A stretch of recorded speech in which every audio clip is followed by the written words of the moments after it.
Hello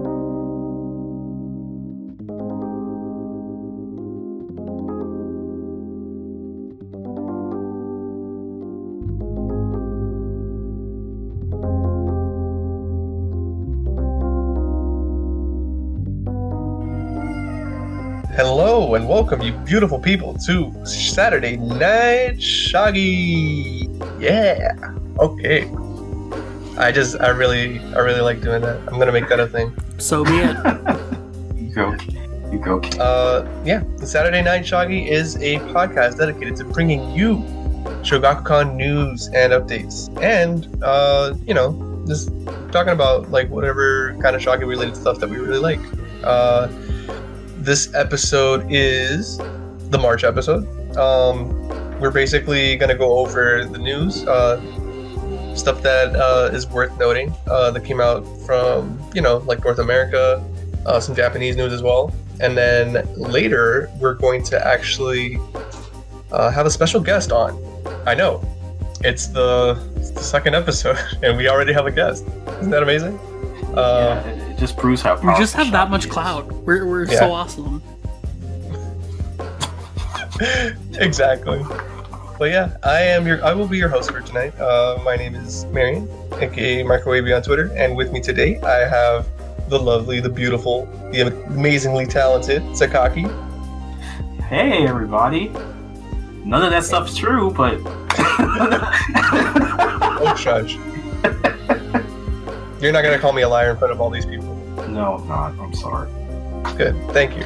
All right, and then next to him, we also have the amazing VLord. I don't think that's true. If anything, Sakaki is 1 million times more amazing than I ever will. Oh god. You can also shut up.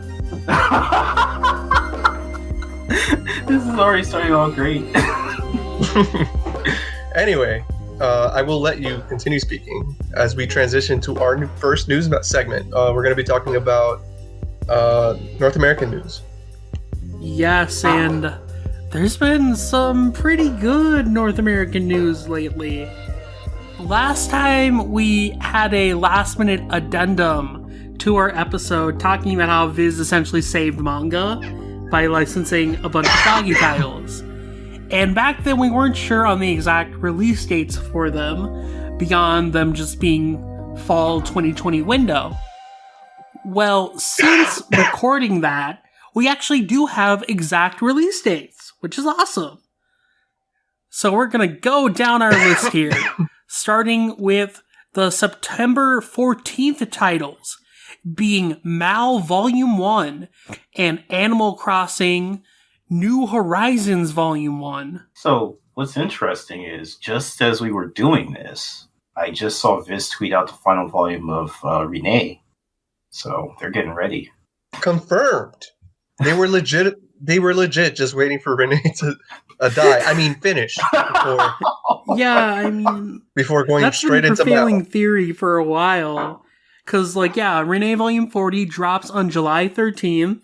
And 2 months later, at the same pace they've been releasing Renee, Mal is dropping. So I don't think that's a coincidence. I wouldn't be surprised if similar staff is working on it localization-wise. That'll be a very interesting read and pickup. And I think we'll probably do something special for Renee too, because Renee might not be Takahashi's biggest work, but it's still very important. It was one of Viz's earliest simulpubs even. So there's a lot of history there. And we know some people that I'm sure would love to talk about it. Yeah, it's not its own fault that it's the ugly cat of the bunch. It's a black cat. Because that is one ugly cat. The forgotten middle child. Wow. I mean... And then we got Animal Crossing, which our good buddy Caleb is translating. Yes, Caleb Cook is translating, and I believe Sarah Lindsley is the letterer. Yes. Yeah, so very talented team right there. So that'll be a amazing read, I'm sure. Clearly we need to have them on for that one. Oh god, yes, I would love that. Like, they would bring so much awesome insight. So hopefully we can make that happen. And of course, Yeah. Caleb, if you're listening, my DMs are still open. So are mine. We were actually Just kidding. I'll probably approach you first.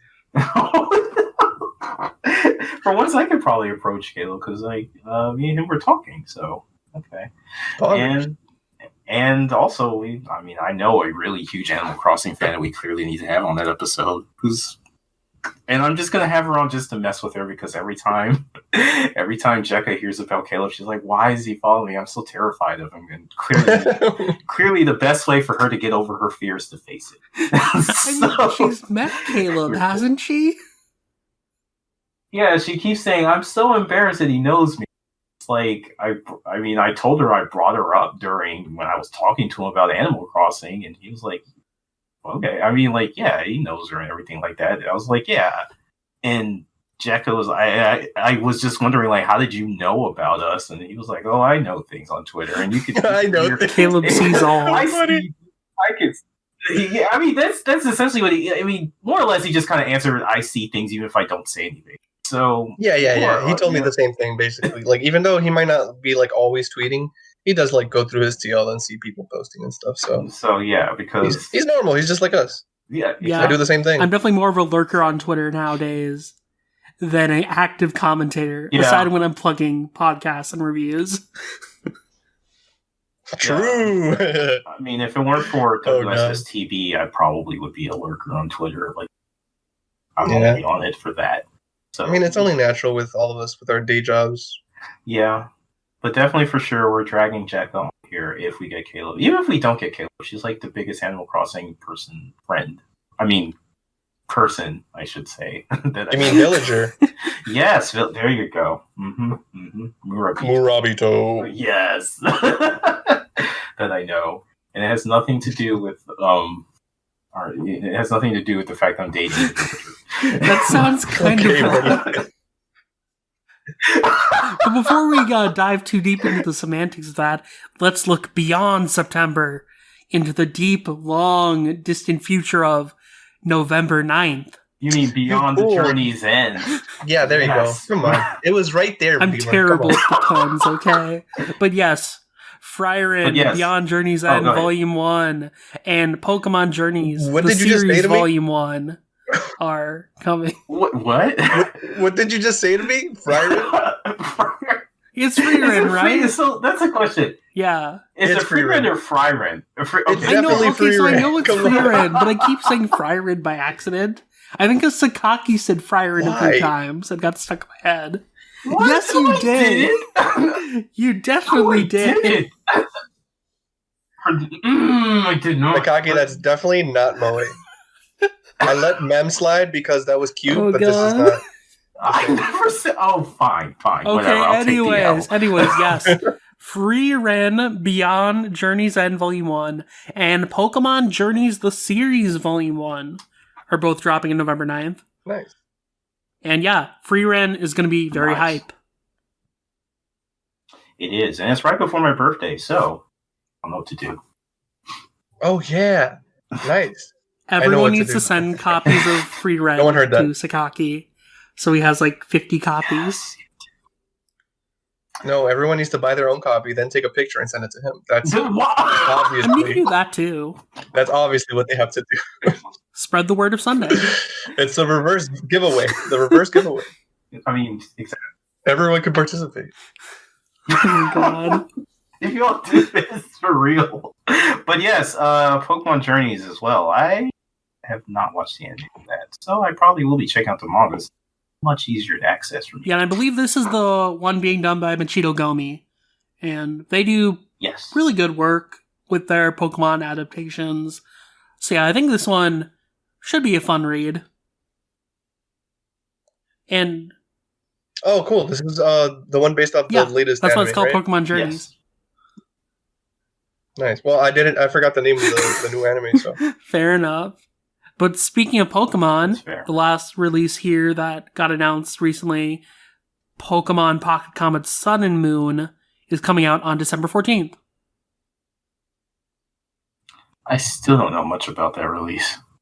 Yeah, the Pokemon Pocket Comic series is one that I'm much more vague on.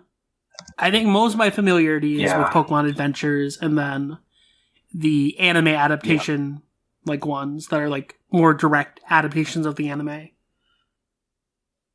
Yeah, those are the ones I'm more familiar with, so that'll be interesting. I've always found that a really interesting pickup. I mean, it's Pokemon, so it's not really that out of left field, but it's interesting that you get something that seems so. I mean, not unfamiliar, but just seems like I don't know much of like the side stories they picked up of Pokemon. Like, there are definitely manga that haven't been picked up at all. So. Yeah, I mean, What? Pokemon's an evergreen title, looking though, forward to so really whatever Viz picks that up makes probably will do well at this point. Yeah, it's true. Although I do like the fact that it's Viz obviously, but yeah, the Koro Nintendo like partnership, like that we're seeing more of that now. Like the Mario manga, like the best selection. Didn't Kirby get one? Was it Kirby as well? There was a Satoru Iwata thing that came out Yes, this and month Kirby as well. Manga Mania is coming out fairly soon. It's later this year. Okay, so that's what I thought. And then of course Splatoon's manga is like regularly. Yeah, being and I've heard released, very so- good things about the Yeah. Splatoon manga specifically. I'm pretty sure. Yeah, that is a bestseller. I think it shows up time to time in the book scan. Okay. Cool. But yeah, that wraps up our English news.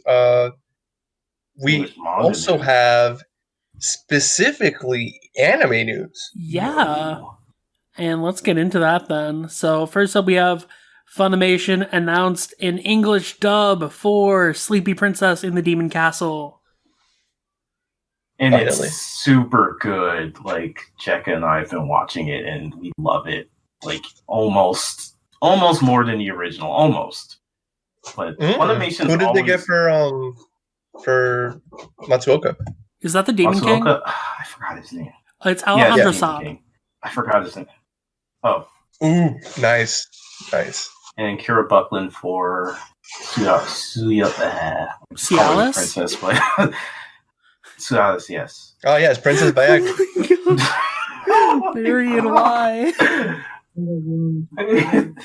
That's literally never mind. I hate working in a pharmacy sometimes. Okay, yeah, no. Actually, I'm with you on that. But yeah, the dub is super duper good. Like Jekka and I have already said we're gonna pick up the BD whenever they drop the release date for that. Like, but Funimation's always been super good with like comedy dubs. That's Yeah, for sure. Like I remember the Dagashi Kashi dub back in the day, and that was like stellar. So good to see the track record continuing, and I like that the voice actor pool is not just Texas actors; it's people from LA as well. So you got like a nice little mix there. Wow, it's almost like people can work. Yeah, surprising. 2021, baby. But that wasn't the only Shoggy-related anime to get a dub from Funimation recently, because bottom tier character Tomozaki also is getting English dub. And it also has a very good cast behind it, too. I should watch that. What you I should definitely start watching that. Yeah, I should like watch that because I did like the light novels. I read 2 of them and I pre-ordered the rest just to like binge them on a slow day. Yeah, I actually only found out recently when I've been covering LNs on WSSTV that Tomozaki is a Shoggy type. So I do need to sit down and read that. Yeah, like I'm mainly familiar with it because of Marion, because they recommended it to me a while back. But one thing I really did find interesting in the casting for this is that the female lead Oi is being voiced by Faye Mata, which is very fitting because Faye Mata is an active member of the fighting game community. Yeah. Oh, Pog. That's dope as fuck. Oh, that's cool. Yeah, and like for people who aren't familiar with her work, she's done a bunch of big roles like Aqua and Konosuba. Aqua. Yeah. Yes. That's what I know her for. Oh. Oh, wait, and she's also wait. Did I see this right? I forgot the character's name, but I see the silhouette. Hold on. Let me control F. She's Petra in Yeah, Fire she Emblem. is. Yes. Good. Best. But yeah, aside from that, Tomazaki is voiced by Adam Gibbs, and another notable thing, that ADR director is Mike McFarland, who usually does a pretty solid job on their dubs. So, Oh yes, he directed the Assassination. yes, I Classroom, believe he didn't did. Oh, okay. Oh, you can see that on Toonami. Yes, you can. Whenever that Actually, airs. no, you can't anymore. It's gone. Shut up, VLord. Hopefully, you'll be back eventually, though, because they still have to do season 2. Yeah, that's what I meant.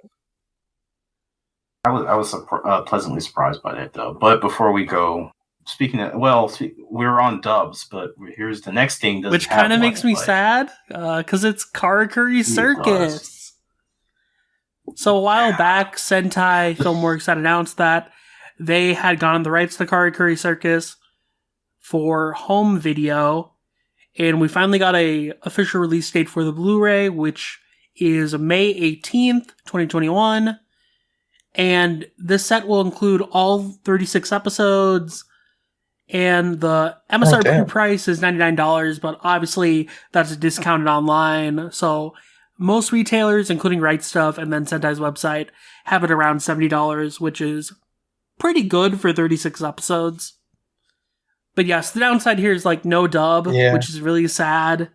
Because I think this is a show that could benefit from a dub. I mean, yeah. Yeah. I mean, Ushio and Toro's wasn't the greatest, but it wasn't terrible either. I just finished watching Ushio and Toro dub, and yeah, I had fun with it. So don't be tsundere. You said you liked it. Okay, I didn't. I didn't hate it. Okay, I didn't love it, but yeah, it was enjoyable. It was a thing where, like, and VLord and I said this, where it's a thing like the voices are good, it's just the direction isn't. That's fair. You know, I feel that's a prevailing issue in a lot of Sentai dubs that aren't comedy. I don't think necessarily that they do the best job at handling more serious tone shows. Food Wars and like Haikyuu have very similar issues to that, I feel. Stairs and Chihaya. Yeah, the Chihaya Furu dub is... It's weird. Very weird. It's weird. Why do they keep the Japanese for the... I mean, I get it. It doesn't work. It really doesn't work. It's so weird. Anyways, I'm happy that Sentai is releasing Karakuri Circus on Blu-ray, because you can't ever get too much Fujita. Especially since we still have Sobote license. True. Where's Sobote? I asked for Sobote. Not soon enough.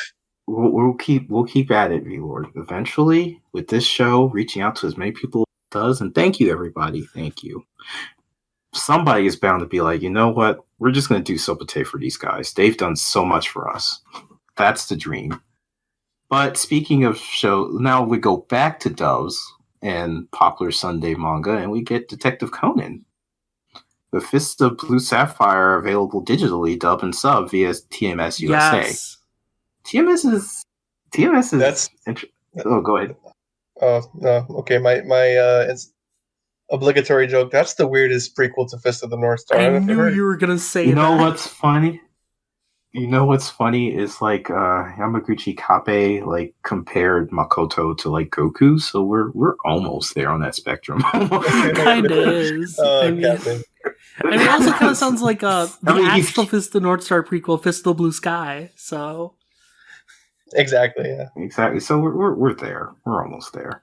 But yeah, like TMS they're burning through these movies like super fast. Yeah, and like we heard from Discotech before that before we get any, like TMS is really focusing on these movies. If you show your support and you really do like Conan, just make sure you support the movies, and then we'll definitely get more. I mean, I am happy to see that TMS is taking a more active role in their properties in the US. Like, not only with like Lupin and Conan now, but like even with other shows like Megalobox and Dr. Stone. They're taking a heavier position in like marketing them, which is good to see, because I think like with those types of pushes, that's going to be the best way to get Conan more easily accessible, and maybe even getting all the movies dubbed. I think that is the dream right there, assuming that like E&M tracks are still available for all of the movies that haven't been dubbed yet. Yeah, I mean, I think at this point now it's all about going backwards. I mean, well, with the new movie coming out in April, in Japan, there's one more for them to do. But which is interesting. I guess we could mention that too. They have mentioned that they'll be dubbing the next movie. It'll be released in several different languages internationally, which isn't really strange in and of itself. They do actually dub the Conan movies pretty quickly in other countries like like I think Singapore, Korea, other languages are not coming to me right now, but yeah, that's not that weird. But what's interesting about this one for TMS is that they straight out said it this time, that we are moving to push this. They even had a trailer of like Conan doing his, pre-movie speech, but in different languages. So that's pretty cool. It was really cool, but unfortunately it's not, they haven't officially, there is an English dub, but they haven't actually said that we're going to they gave the full country list a while back, and the US wasn't on it. Which I feel is because of the current state of COVID and everything. So maybe we'll see it later this year. Because even Discotek had hinted that, TMS wants to put Conan in theaters in the US. So I think it's going to happen sooner rather than later. Mm-hmm. It's just a question of when that later is going to be. Yeah, so and again, their initiative definitely is showing that they want Conan to succeed here. And I'd say, just from reporting this on WSS TV and everything, that people are really excited about it. So I think I think it's working. Conan could see a second revival here. Yes, and one thing I will add to this too is that the dubs have gotten really good. I will fully admit, yes. Zero the Enforcer's dub is kind of rough, but ever since then they've been gradually improving. And I interviewed Steve Staley a while back, who did the ADR direction for episode 1. And he mentioned, TMS has been pretty, hands-off for the most part at this point. They're kind of just, letting them do what works. And I think that's probably to the benefit, because, I think the more freedom they're having to really get into the roles, with the perspective of, English voice actors, I think that's improved it rather than just trying to replicate just solely the Japanese voices. Yeah, that's good, especially because I'm assuming most of the cast is for the regular characters are the same, so they're just getting more experience and getting more exposure and a feel for the characters within all these iterations through the movies. So that's a great thing. I like hearing that. Yeah, so hopefully it'll be kind of interesting, because I feel by the end of us dubbing all the Conan movies, maybe the earlier movies will sound better than the ones that are newer. That's kind of funny. Ironic, even. Yeah, I wouldn't be surprised of it. Or in fact, that's probably exactly what happened. But I do hope that what would be the likeliness of them just re-releasing the Funimation movies rather than... Yeah, I doubt they're redubbing the Funimation ones. They'll probably just do those as is. Okay. Because they don't redub the old Lupin specials that were dubbed by Funimation. So I feel like that would be the same thing that they do for Conan. Okay. That's fair. Yeah, that's fair. All right. What's our next news item, VLord? Yeah, so next on the docket is something more manga related, and it's Free Comic Book Day, which usually is around May, but it's being pushed back to August because of COVID. But there's still quite a few manga goodies in it. And on the Shoggy front, there's something very interesting, and that's this is gold sponsor titles for Free Comic Book Day. One of the titles alongside Demon Slayer is Zom 100. This has been really pushing this one. At least more than I'm used to seeing from stuff that didn't jump. Yeah, it's been very weird because I see ads for it everywhere online. Like ANN has had a bunch of promos for it. Even like on places that just have like Google AdSense, I'm seeing like freaking Zom 100 ads. They probably think it probably has a lot of overseas potential with like just the setting. I feel like zombie media is like not oversaturated, but it's something that Western media has like really, really just dug itself into. And probably like maybe making a manga about something zombies is probably going to be, tapping into something that they probably haven't I think before. it's several factors. One being, like you said, the popularity of zombies already. Secondly, Haru Aslo's other work, Alice in Borderland, having a live-action series on Netflix. And third, I have a feeling that Zom 100 might be getting an anime soon. Maybe? Yeah, before Komi. Everything is going to get an anime before Komi. Kimiwa 008 is going to get an anime before Komi. You're actually probably right with that one. I mean, you probably are at this point, because I don't know what's going on with that. But yeah, I feel like an anime is probably the most likely, one of the more likely scenarios here, because... Yeah, but I do agree with you that it probably does have a lot to do with also being kind of not, I don't want to say trending, but now his name is out there because of the Netflix drama, which is weird as to why somebody doesn't just get Alice in Borderland. That confuses me too, because I thought, okay, if they're going to get any Haru Asa work, it would clearly be Alice in Borderland, right? But nah, Zom 100, I guess. Which, I mean, is fine, because Zom 100 is awesome, but... Yeah, it's really good. It's a fun... the first volume, I read the first volume in English and does like a little bit of the second in Japanese, and it's a pretty fun premise. Like, I mean, it takes a different look at the zombie genre thing, and like the main character is really relatable. Like, there were so many things in the first volume that were like super relatable. Yeah, totally.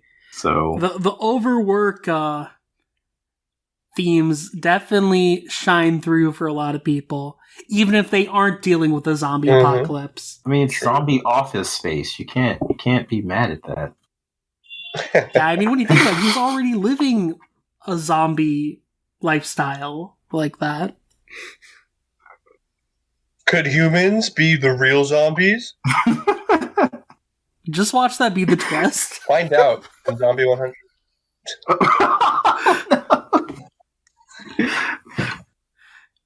God, but yeah. So that's cool to see. Usually how Free Comic Book Day samplers work is that like it's usually like the first chapter or so. So it's like a pretty thin book. So I'm assuming like those probably like be the first chapter or so of Zom 100, and then the first chapter of Demon Slayer, which is kind of a funny combo that like they're promoting Zom on the same level as Demon Slayer. But hey, that works. I mean, in a way, Tanjiro's kind of slaying demon zombies. It kind of works. You know? True. I would say like the demons and demon slayers are a little closer to vampires, but it works. Same shit. Yeah, there were vampires in Kagarigari, so they're more so based on vampires. I mean, no, fair. But yeah, so that's all there is with Free Comic Book Day. And the last piece of English news is kind of more of a downer. And that's that Viz has lost the license to Cheeky Angel by Hiroyuki Nishimori, who some people may be more familiar with for their other series, Kyo Kara Orewa, which was a very popular Sunday manga. But Cheeky Angel, I think, is like the only one of Nishimori's series that Viz had licensed, and it had been out of print for quite a while, but it's still been available digitally. But now, unfortunately, you can't buy it at all. It was abruptly removed from Viz's website on around March 18th. So if you want to collect it now, you have to hunt down those physical releases. Yeah, it's a real shame, and I really wish there was a bit more forewarning in situations like this, though obviously there are many factors that go into it. Sometimes licensors can't publicly say when their license is expiring either. So it is what it is, but it's kind of sad that we're seeing a Shonen Sunday title kind of disappear from accessibility. Yeah, especially when was the anime licensed? I feel like anime and manga were licensed. Or was it just a manga? I think the anime was licensed a very long time ago. Okay. Yeah, that's what I thought. So, yeah. It's the only Nishimori work that's out there. And, I mean, Kyokara Oriwa actually became a really, really big movie. I mean, there's nothing bigger than Demon Slayer, but it did pretty well despite that. As well as it did so well that Nishimori's other manga, Ocha ni Ghost, also got a TV drama on Amazon Prime in Japan. Bad Boy Drinks Tea. Yeah, that also got. So yeah, it's kind of like a domino effect, and I assumed if that does well, then maybe I forgot what his other manga was before the one he's doing now, which I forgot the name of that title too. Oh, it's Hiragi-sama something, and it ran at Sunday for like 8 volumes. I don't know if that was popular enough to warrant getting any kind of adaptation, but that's a thing. And then he's doing one in Super right now, which, if you ask me the name of it, I could not tell you.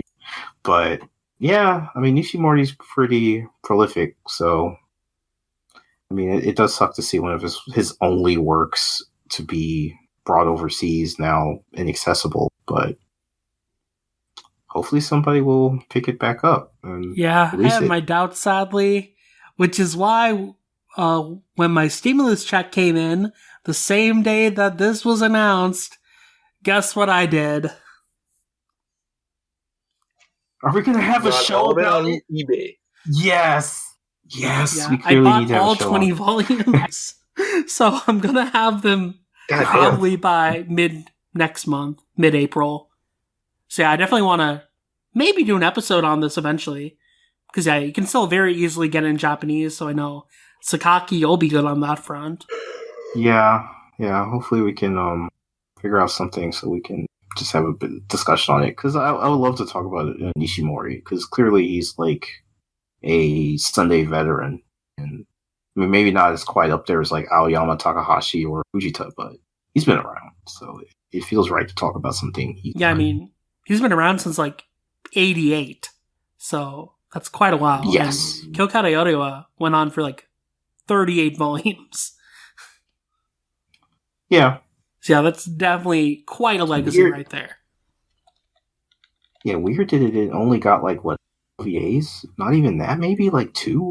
Never got like a full anime adaptation, but yeah, that is weird. Maybe that's why the live action film did so well. Maybe, yeah. I think it had. I said movie, but I think it had then a movie, or at least like a TV special and a movie. But either way, it did super duper well for it to come out the same time, the same year as Demon Slayer. Yeah. Also, I was double checking on the anime for Cheeky Angel, and it doesn't seem like it was ever licensed. Huh. Yeah, so that is a shame. Okay. And coincidentally, it was also done by TMS. Funny how that works. Interesting. Clearly, we need to get TMS. Once they're done dubbing countries, they need to work with this. Yes, they'll work through. Damn, Cheeky Angel was 50 episodes. It apparently adapted the entire manga, too. Oh, wow. Shit, that's awesome.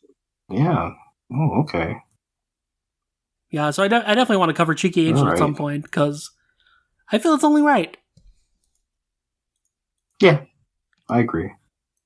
I would be down for that. Yeah, and to cap off English-related news, we have the fullest of March releases. Woo. Oh, yes. It's tough. Yeah, I mean, this is a pretty solid month for the most part. As far as new series go, there's only one new series coming out, and that is Do You Like the Nerdy Nurse? And that is by Arata Kawabata, and it runs in Japan in Yauraka Spirits. Ah, that bag. like the I don't know if a good equivalent of it. I think we discussed it before where Shogakukan is weird, where they have like a shit ton of magazines online and they're just like they're all kind of doing the same thing. There are a couple of them that are themed, but a lot of them are just weirdly just there. Like it's not like Jump that just really is just Jump Plus. Everything's in Jump Plus. You can check it out there. You got Spirits, you got Ura Sunday, you got Night Suns. Really, Manga 1. So it's like really odd. Yeah, I mean, from what I've heard, people compare it to sometimes it's like it's the online equivalent of Big Comic Spirits. Yeah, that makes sense. From some of the stuff I read on there, it's very much kind of vein of Spirits.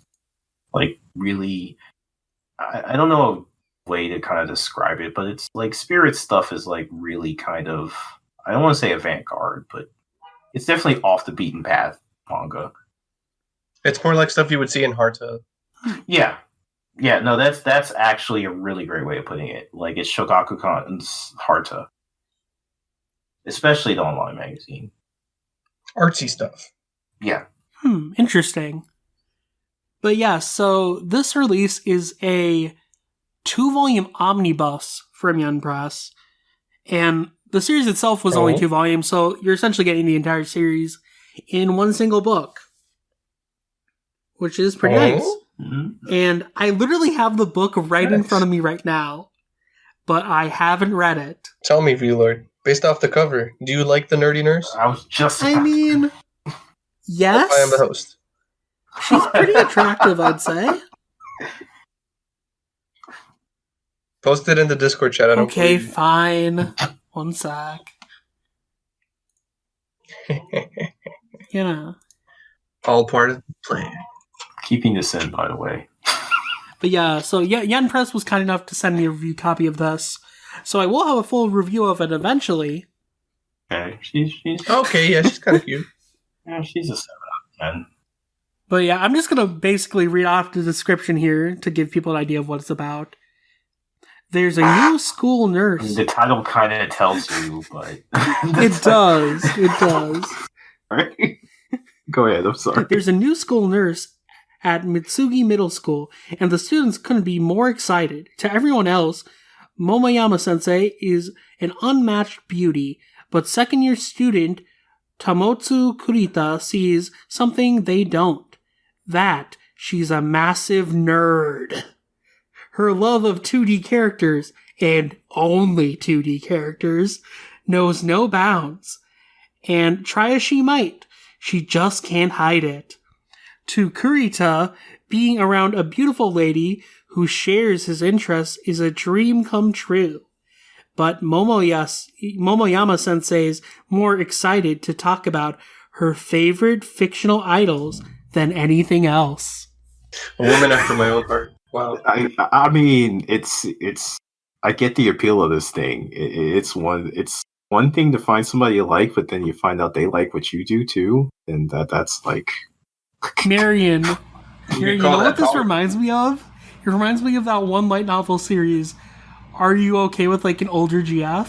Oh yeah, that's actually. Oh god. But this is probably more wholesome. I mean, not that the other one isn't, but like the other one is so weird. Like, this is probably I don't know because like, yeah, it's like the kid has a crush on her, but it's not like. I'm not even gonna go continue. All I remember is that there's Mega Man references. True. Oh my god. That makes it worth it to me. Do you think the nurse is from the bloomer generation, where she wore bloomers in high school? I don't know. That's like a plot point in fucking Older Girlfriend, and I was like, why am I reading this shit? Oh my god! I'm just curious now, like what kind of stuff she's into reading. The nurse. I mean. I'm curious too. I'll definitely have to read it and get back to everyone. But I mean, it seems like it would be a fun read. Nice. Yeah, it looks cute enough. Yeah. But going through the other releases for this month, on March 2nd, Queen's Quality Volume 11 released, and then on March 9th. We had the releases of Fly Me to the Moon, Volume 4, Renee Volume 38, Legend of Zelda Twilight Princess Volume 8, Splatoon Squid Kids Comedy Show Volume 3.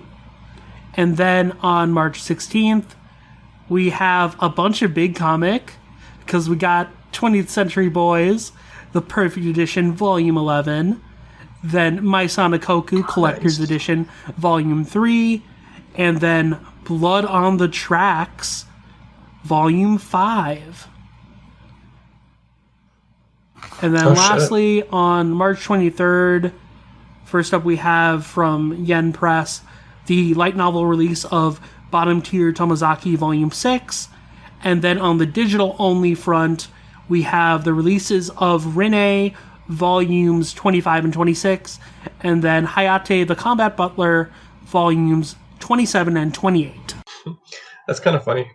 Like, the way the numbers just go up like that. 25, 26 for Renee, 27, 28 for Hayate. Oh god, yeah, it does. True. It's Funny how that works. It's trying so hard to catch They're up. getting very close.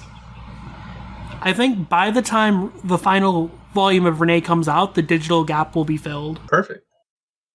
Good. All the more reason for us to read it so we can have that episode. Yeah, I mean, I have all of Renee Okay. that, Viz's released so far. So, I can easily Try hard. read it. I just have to actually find the time to read it. Yeah, talk to me when you get all of Hayate. I mean, so I have a good chunk for my local library, so I could easily catch up if I really wanted to. But again, it's a time factor. I understand completely. Alrighty.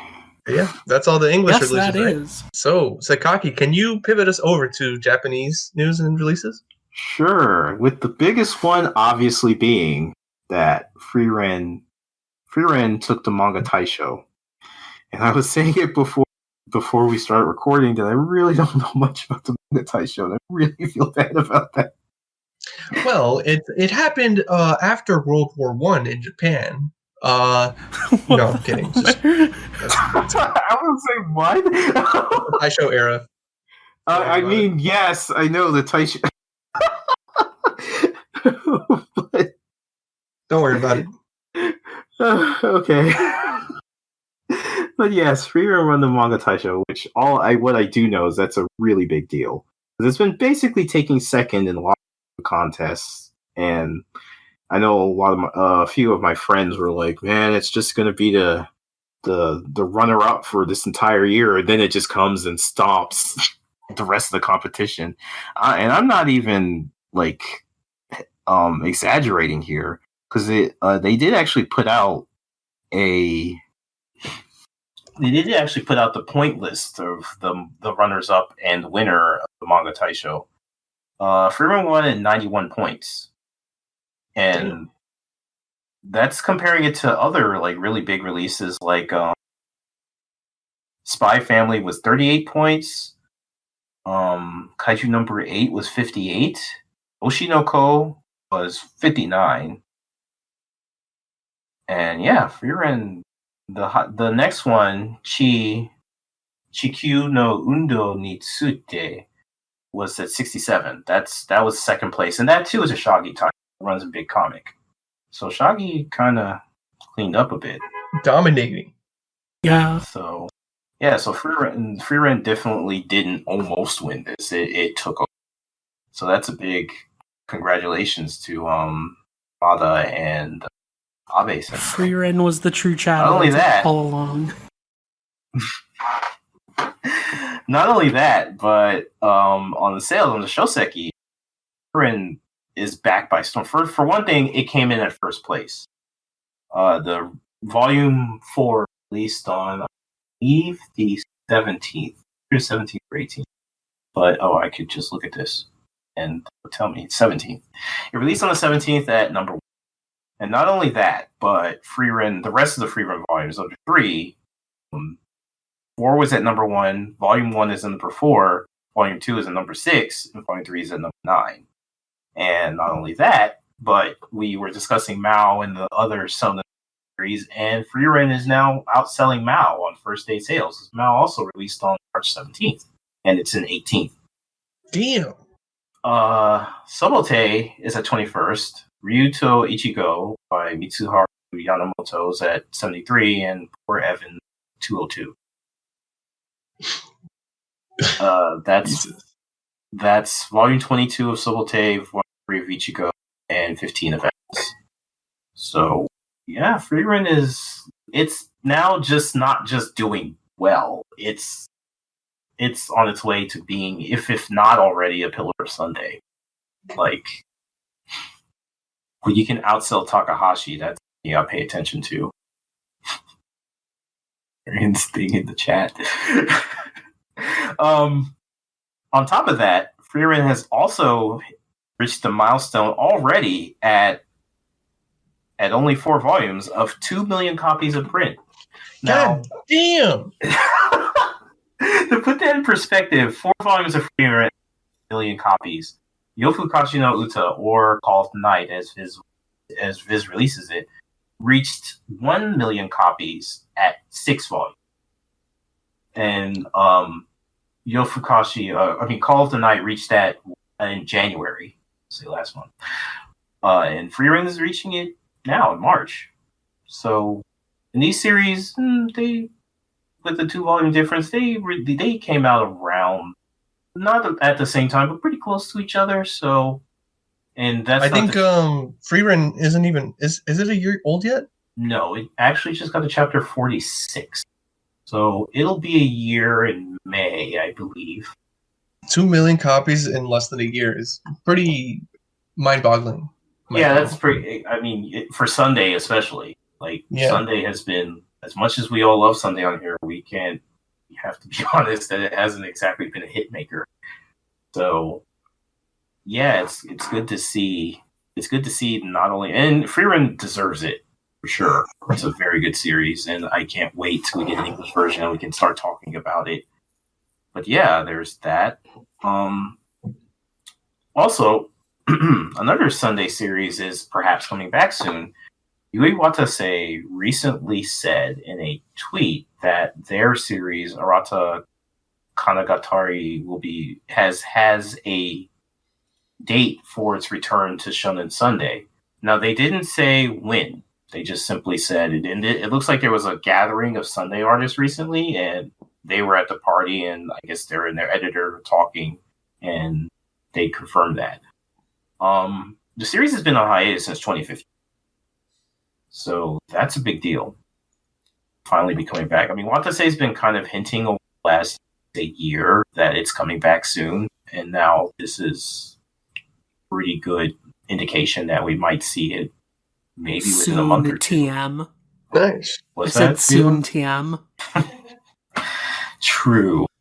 So, I mean, it's and it's a pretty good time for it because weirdly, Sunday hasn't had any new serializations at all this year compared to Shonen Magazine and Shonen Jump, which have been putting out series quite often.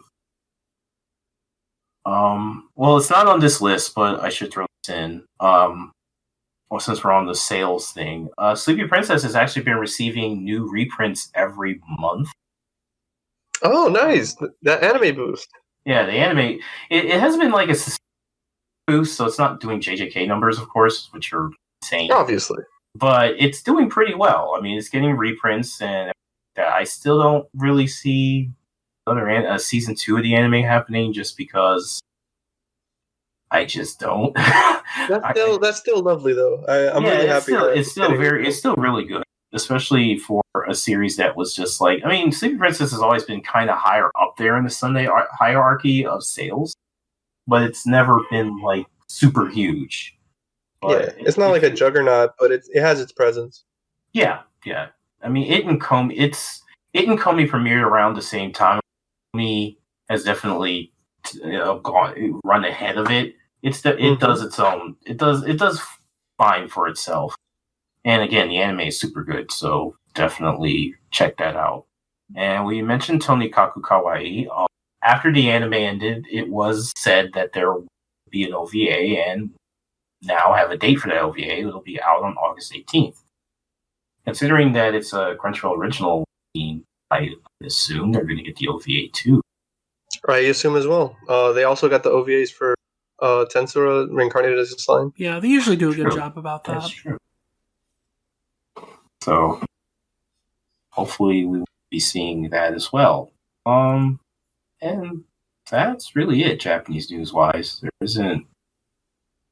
The biggest thing to take away from here is that Run the Taisho, which is amazing for artists that, I mean, Kanehito Yamada, the writer of the series, has done.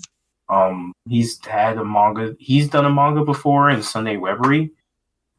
A Lonely Professor. Bochi Hakase. Yeah, Bochi Hakase. Yeah, Lonely Professor and Robot Girl and Despair Like Utopia. And it, unfortunately, in Japanese, can't really say go read it, but it's got a lot of the hallmarks that make Frieren free. Like, Yamada's definitely got a thing that he's into when it comes to writing. Mm-hmm. Lots of ennui and like general like, life, huh? Yeah, this is a lot of. I mean, to just kind of give a rundown of Bochi Hakase or Lonely Professor, it is about a professor, and I mean the title tells you what to expect. It's a professor and a robot girl. The robot girl basically is learning about the world. I mean, she's got a pretty sassy attitude and everything, and the professor's usually pretty silent. I mean, the first set of chapters is just like 4 quarters of them, interacting, but then the whiplash hits you when it's like they end the 4 coma part and they go outside and you see the world is just, it's post-apocalyptic. So, and not in a brimstone and fire way, but it's just like you see grass growing on buildings, like trees and all this stuff. And they're basically looking for survivors of whatever happened. Unfortunately, I've only read the first 2 volumes. I think there are 3. I need to get the last one so I don't know it ends. But again, you can definitely tell when you pick up when Frieren comes out, you can definitely tell Yamada that sense of, I don't want to call it. It's a very. I would say I won't say thought provoking, but it's a very just kind of. It's a very Sunday thing. It's very slow, very. I won't say laid back, but very. It's a series where it's like the characters are grappling with this thing that they have no control over, but they're making the best of it. Which, I mean, Frieren's premise is that she's an elf and she's going to outlive everybody. So, which I'm not going to go too much into that. Definitely do so, but from just that premise alone, you can kind of tell where Yamada goes with it. So yeah, but that is got for Japanese news. Nice. Looks like there's a lot to look forward to in the future. Personally, I'm really looking forward to getting a crack into Meizani Koku. I already have 1 and 2. I'm planning something. I'm not sure if it'll be out by the time this episode is uploaded, but I do have a special post in mind for the blog. Look forward to that. It's gonna be basically, I'll spoil a little bit. It's like me catching up on a bunch of things that I've been reviewing before and that I've also gotten from Viz to review. That work has been like really, really like not bad, but super busy, and just I haven't had much time at all to read in general. So I'm thinking of doing like a really fun kind of like, hey, check out what's been coming out lately, and it's just like, yeah, Marion's found it'll a be loophole fun. in the Trust me. system to cover multiple series at once. I actually think that, and I think that's a really good idea for them. It would be good. Like, first of all, the blog needs to be updated more often, which it's nobody's fault. But nah, man, I'm the review dude. I'm supposed to be on that. It's just work. I mean, work is I'll crazy. have a lot of free time soon, so maybe I can help you guys out a little bit. Get that Kakaishi review on my desk. I mean, if I do a review, it's either going to be Azuken or Blue Giant. I'm just going to say that. I need pictures of the new Kakaishi omnibuses. I would love to see either one. But yeah, and even Jekka has told me in passing that she's working on the Daran-shan icon. Nice. So it would be nice to just kind of have a sampler things that are coming out in English because I too am busy with work and I'm barely able to keep up with the Japanese releases and Japanese news. So especially since it's several hours away, like a whole way essentially. So sometimes I am staying up to just catch something. So and just imagine the coming months because oh boy, April is going to be fun for Shoggy titles. Yeah, I'm looking forward to it, but I'm also like it's so much. I never thought we would be at a point with Shoggy titles that it's like there's so much. Yeah. The best part is I have most of them pre-ordered, at least all the new ones. So it'll be very fun to go through all of them. I have to draft some business emails, but we'll see. But yeah, very happy with all the awesome stuff coming out. But don't leave just yet. Don't turn off the episode. As you may be looking at your little scroll bar, there's still a chunk of the episode left. We're going to have now awesome interview with Ace, letterer for Call of the Night Volume 1. I'm really excited about this. We're all excited. This is going to be like new territory for us. Like doing like a 3-on-1 interview, but like, yeah, like Call of the Night is a really interesting series. It's by the author Kotoyama. of Dagashikashi, which we did not get the Kotoyama. We did not get the manga in English, but we did get the anime, and it was dubbed, as VLord said earlier, by Funimation. So it's really cool just seeing just how this author has kind of like changed and adapted to like the times, and like the material that he's working with is kind of changing. Look forward to that, which will be yeah. I mean, I translated an interview with Kotoyama, so definitely seeing what his influences were and everything. Like his dad was a huge Otomo fan. Like his dad was like, read Otomo. You have to. That's a requirement. So it was really interesting to just read his. Was his dad Kishimoto? Oh my God.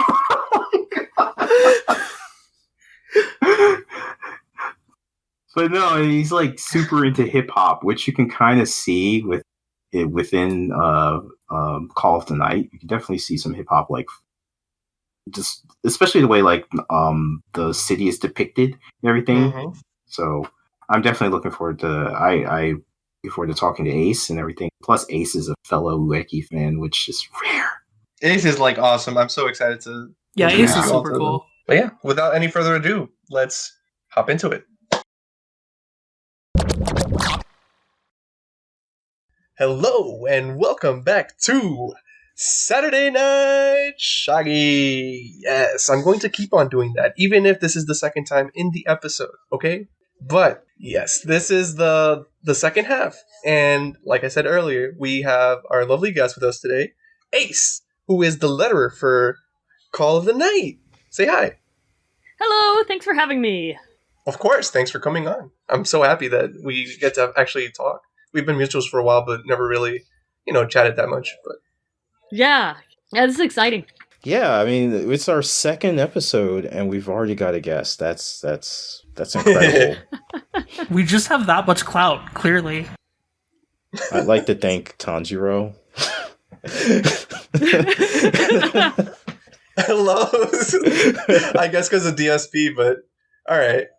Are you implying that along with all of manga, Demon Slayer is also saving Sunday? I mean, I'm just saying, VLord said we had clout, and that clout, a lot of it comes from DSP. But I mean, when you think about it, Shogakukan owns 50% of Shueisha.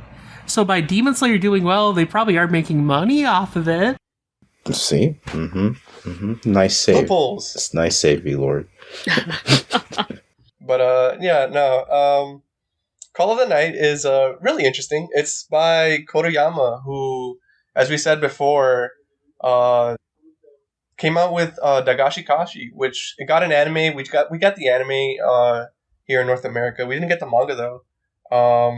Ace, do you happen to know anything about his other work, Dagashikashi?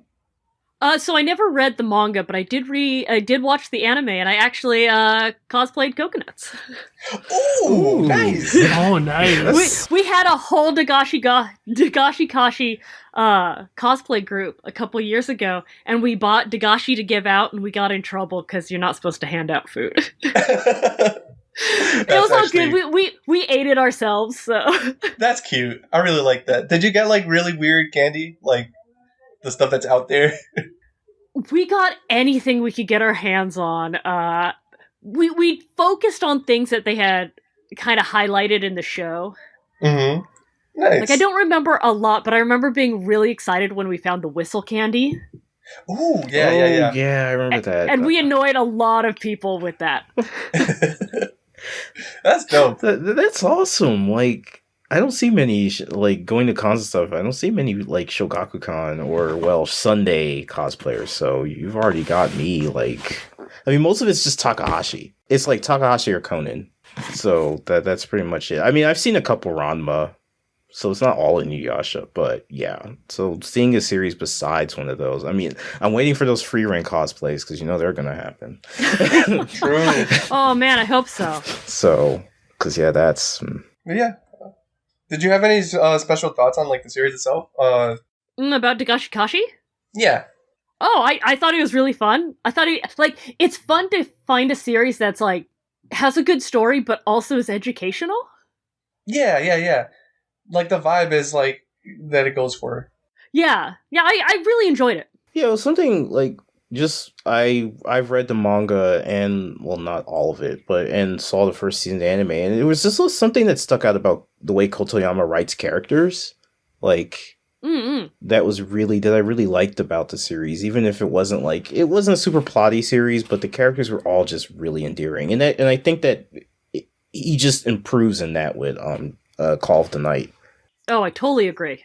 I think it's especially apparent where like in like the anime for Dagashi Kashi, there were a lot of moments that are really like I would call that like a really low key series, because just like there's not like you said, like that's not really like a plot kind of going on, but it's character driven, and a lot of the moments that are shared between the cast members, it's like punctuated with like little interactions and stuff that I think really show like how their relationships are like growing and progressing over time, which I think you also get a lot of that here in Call of the Night. Yeah, I agree. Yeah. I agree with that. Like. It's definitely like the character asides and everything. Like they feel very fully actualized. They're not like, just kind of going along with the plot, or in the sense of like they just feel like characters. They feel like fully realized characters that because of little things like the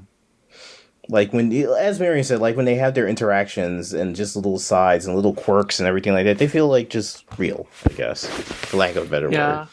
It's weird to think about too, because like in Dagashi Kachi, you have like Hotaru, who's like essentially a crazy person about snacks, but there's like a very grounded feel because of like the rapport that she has with coconuts and like just that natural friendship they build up. Yeah. It's like really endearing. Yeah. So, Ace, if you remember, what was your first Sunday series, or what's your favorite Sunday series? Either one. Ooh, okay. My first one was Detective Conan, I think. Okay. I'm a relapsed, but maybe that's not the right term. I'm a huge Conan fan, but I'm so behind because I just fell behind at some point, and then it just gets overwhelming. But my name everywhere is Kaito Ace because I'm a huge Kaito Kid fan. I'd have to say my favorite Sunday series is Arago by Takahiro Arai, which I've been trying to get Viz to license for 7 or 8 years. Like, I slid the first 3 volumes on like one of the big boss's desks, and I was like, hey, you should check this out. And nothing happened, but I still push it sometimes. Oh, you're doing God's work. Cause I love Arago too. Like I have a friend that lives overseas, and she loves Arago. So like she pushed it on me. Is like, you have to read this, and so I've been reading it in Japanese. And it's just like, I wish I could recommend this to more people. Arai in general needs to get more play out here. I mean, he did Les Miserables. Right? Come on. Yeah, like Arai's non-Conan work is like way better than you'd actually expect from like Zero's Tea Time. Oh, it's so good. I actually cosplayed Arago. What? You're doing God. you're doing all of the Sunday 12 years ago? I don't know how long. I have Brionic, his arm. I actually have it, like, I'm looking at it right now. Yo, that's it's in such bad condition because it's so old. That's so cool. Man, I want it to be licensed so badly. Just keep doing the gods of the Lord's work. Just getting Sunday. I mean, nowadays Viz is kind of giving Sunday like more attention. You know, we were getting a bunch of series, but yeah, I would love to see some of the older stuff that got overlooked to get picked up now. Yeah, even if it was just digital only, I would get Arago in a second. Also, God, I just realized Arago was like 2009. Yeah, so long ago. Yeah, yeah. Gods, no. Yeah, I used to, like, whenever I'd go to the Japanese bookstore, really most of the books I'd buy, like, to check out would be Sunday books, because I thought they looked most interesting. It's been a while since I've been to any Japanese bookstores for obvious reasons, so I don't know what's out there now, but... Well, just keep listening to us, so we'll let you know. Yeah, next time I go to Kinokuniya, I'm going to snag all of Ryoko. That one is like amazing. Ryoko. Yeah. I would even say that we gotta start, pushing to get that license, but unfortunately a lot of stuff happened, and that one got canceled, but the way it got canceled was just very. It was still. I mean, I still like the ending. It was just like, damn, this could have gone on. Like, shit. Yeah. Unfortunately, Mitsuhashi hit the whole what I like to call the Fukuchi, which is the being on hiatus for like 3 years and then coming back just to end. That happened to Fukuchi twice. And speaking of Fukuchi, Ueki, I have to bring up Ueki at least once because. Oh, I cosplay from Ueki too. You and I need to just go and hang out just for a day and just talk about Sunday. If you're a really good detective, you could probably find the masquerade skit we did with my Ueki group. It's so bad, but it was an Ueki group. But it's still the fact that you did an Ueki group. You're my hero. I'm starting to think Ace has all the cosplay Infinity Stones for Sunday. I believe it. I believe it because I remember it. I didn't even know you were into Ueki until what was this? Was it Discotech? Yeah, it was Discotech that announced the Blu-ray, and I was like screaming out on Twitter, and then you joined in. I'm like, what? Yeah, and I saw you say that, and I was like, oh my god! I was like, yo, Ueki gang move.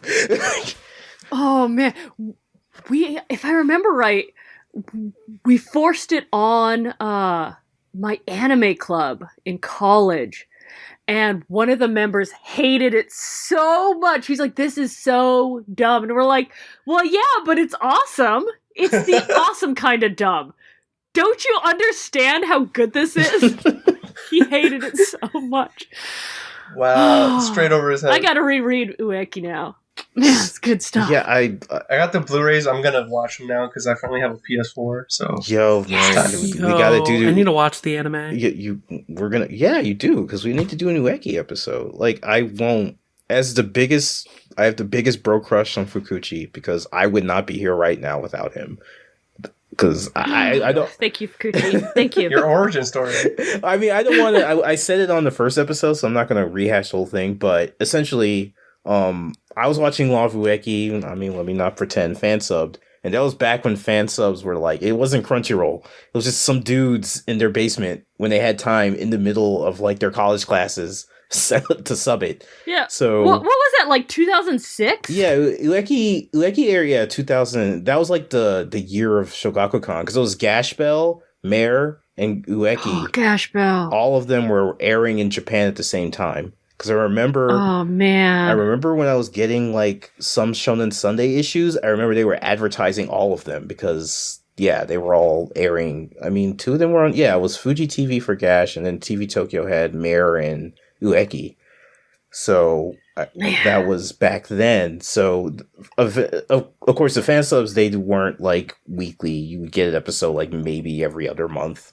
So I just bought. Yeah. I went to Kino. I didn't go to Kino. I like ordered them from Kino and ordered like I found out around where the fan subs left off and the manga continues. So I bought like those volumes.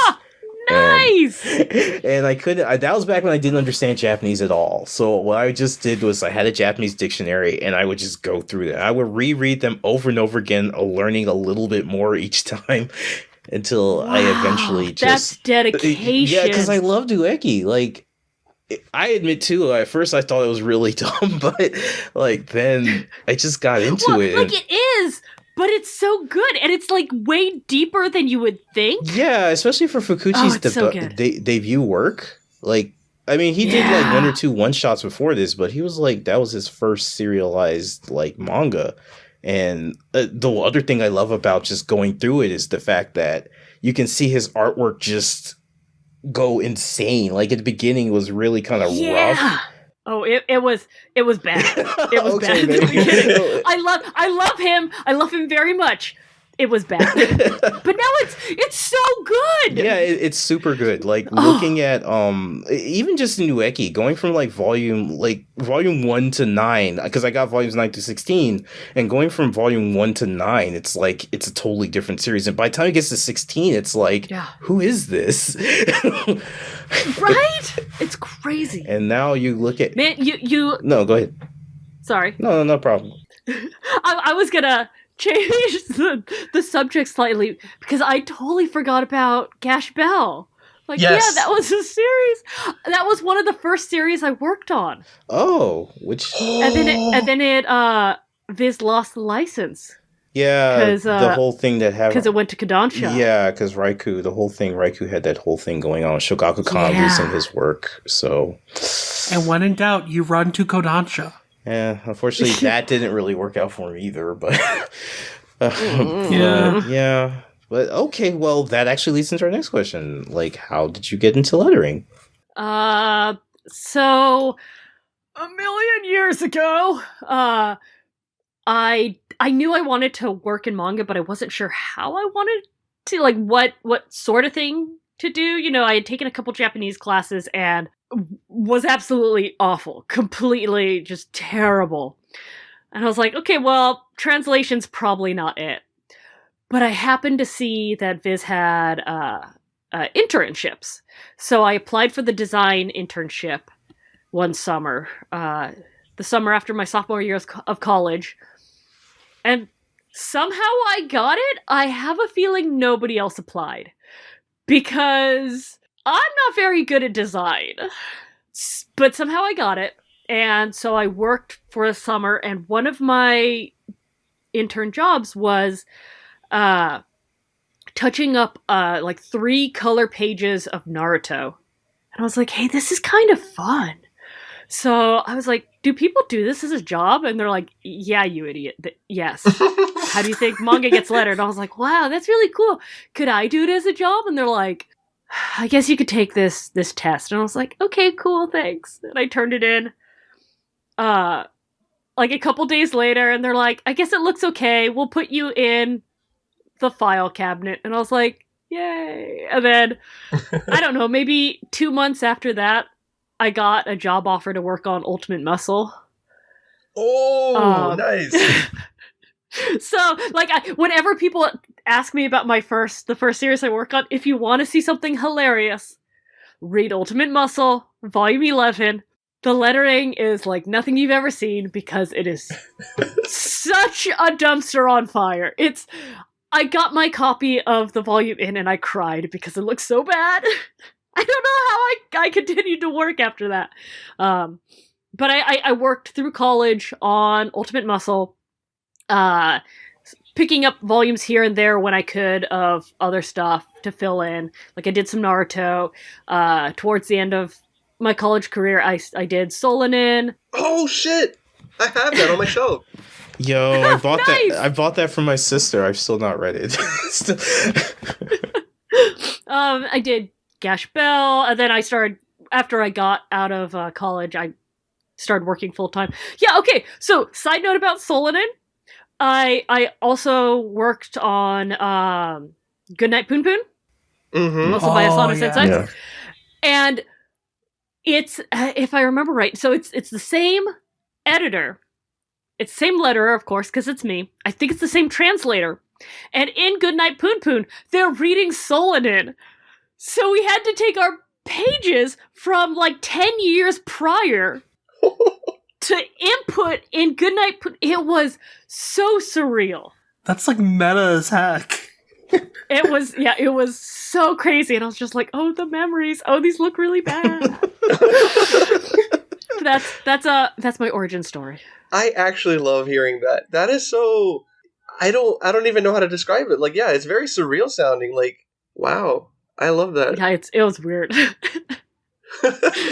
That's awesome. I don't think I ever told you guys this, but I actually got like an offer for a Viz internship, but I lived in Maryland, so that wasn't good. I emailed. Oh, what a bummer! I emailed them randomly saying, "Yeah, I like translating manga, and I'm interested." And they're like, they emailed me back saying, "Sure, come on down." And I was like, "Oh, I'm in college in Maryland, though. I should have thought this through." So I had to not do it, but. There's an AU out there where I somehow was able to take it. Ace, if you had to pick any Sunday manga that you haven't worked on that you would love to, what would it be? I think I know what the answer is. Arago. Yeah, it's Arago. So, but question,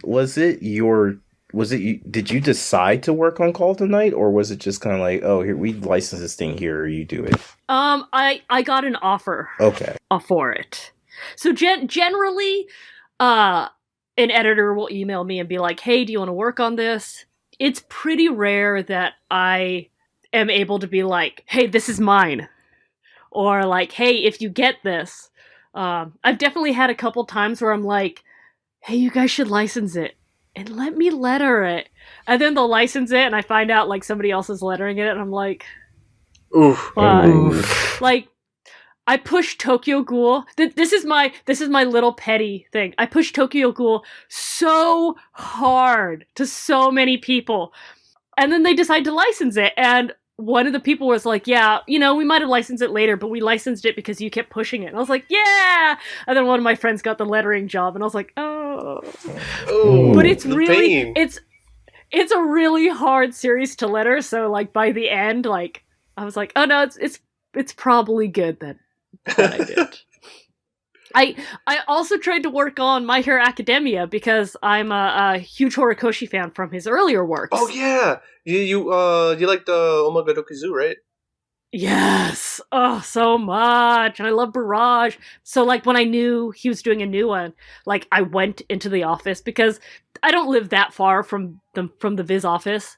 So I went in and I was just like, I went to the editor-in-chief of Shonen Jump, Andy, and I was like, Andy, do you have the latest issue? And he's like, yeah. And I was like, can I see it? And he's like, yeah. And I was like, I need to read this series. So I sit down at like behind his desk and read the read the first chapter of My Hero Academia, and I slam it down and I go, Andy, you need to license this right now. And he goes, what? and then the first graphic novel came out, and I bought an extra copy, and I went around to every editor I knew, and I said, you need to license this series. And they're like, what? And the editor who decided on the letterer was the only editor absent that day. Oh my god. What could have been? It's fine. It's fine because, like, I got to work on other series because I wasn't working on it. So, yeah, it worked out fine, but I was steamed. They totally would have licensed My Hero Academia even if I didn't push it. I mean, like, I won't take any credit for that one because I think everybody saw where that was going. Right. But I was still mad. Funny. I'm sorry, that's so funny. Just the timing. But I would definitely be in your shoes. I would definitely be that person who's just like, Andy, show me Jump. I need to say this right now. You need to get this. You need to get that. I would have been storming to get Demon Slayer licensed that much quicker. Just like, Oh, oh man. my god, I was screaming, I was hooting and hollering. I was like, I think when like the jump starts came out, I made like the thread for like first chapter or whatever on Twitter, and I was like, this is amazing. And then like even after the jump start ended, I just kept on buying the issues on Jump Plus on the app, and I would just read it in Japanese, and it's just like, damn, You're like, that's yes! it's so good. Yeah, no, that Yeah, unfortunately, a lot of the series I really like, I don't think would sell well. So, I don't know her position. I think she might be a VP of publishing, Hope Donovan, who is amazing. Oh, I met her at con once. Oh yeah, she's great. Like I'll go over and I'll be like, "Hey, have you seen this series about playing the Kodo?" And she's like, "Yeah." And I'm like, "You should license it. It's really good." And she's just like, "Since you're saying this, will it sell?" And I was like, "No." And she's like, "We're not gonna license it." I'm like, okay. Oh, the honesty. You never know. You never know. You know. Yeah. yeah, I mean, no, I would definitely, just like you and Marion, if I were in that position, I'd be stamping my feet for every Sunday serialization, and regardless of how well it would do. I still need Viz to bring out the Kanzen bonds for Kekaishi. Come on. Yeah, Oh, no. please. Oh, Please. yes. Those things look beautiful.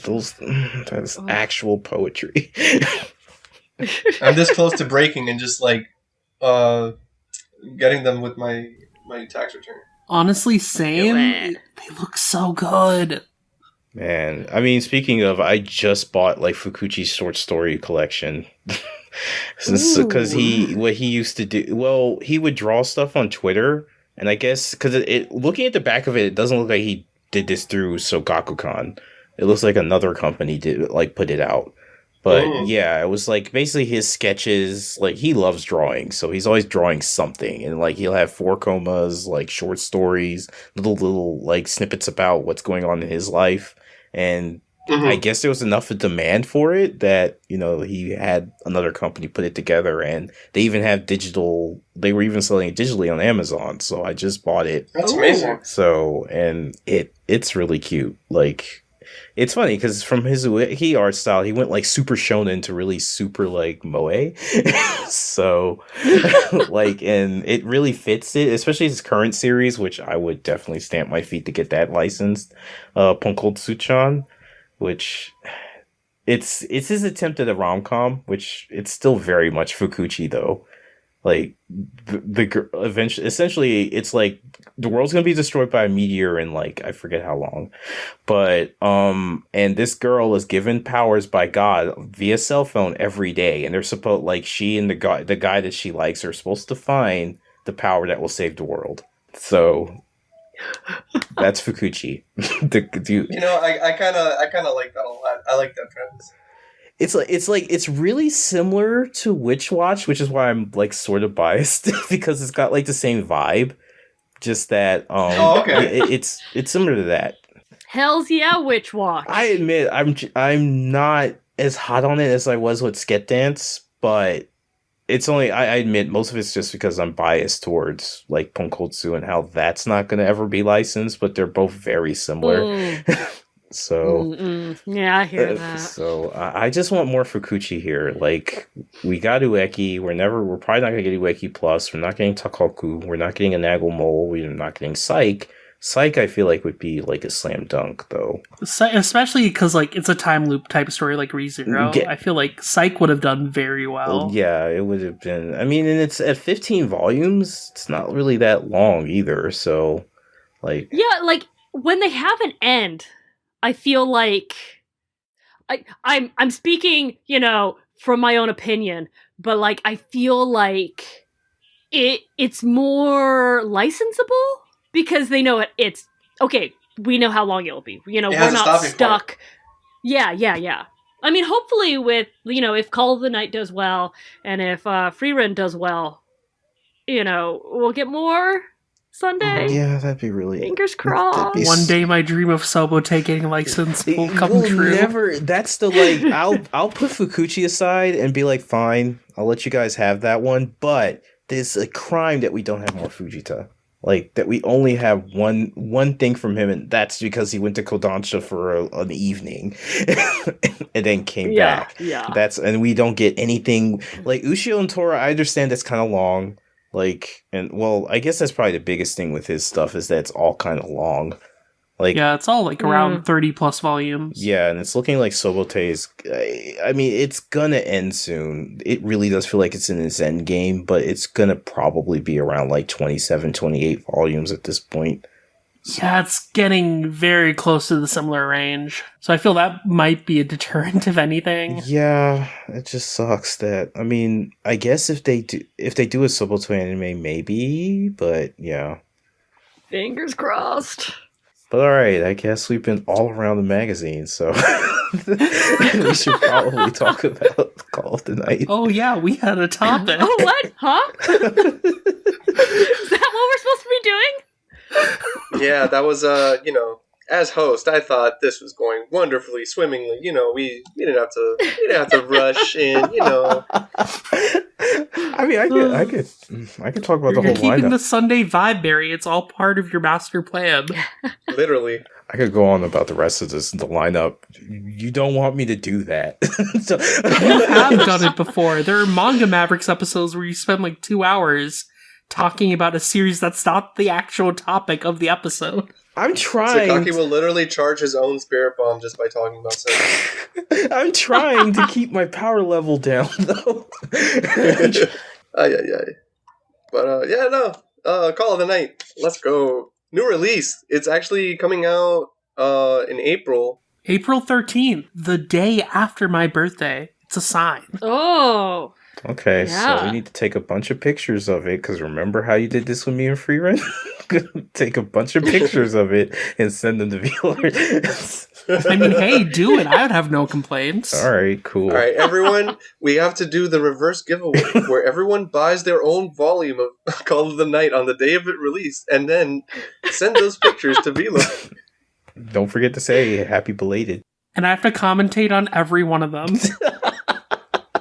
Oh man, I really love the interior design, like the table of contents, like it just looks really pretty.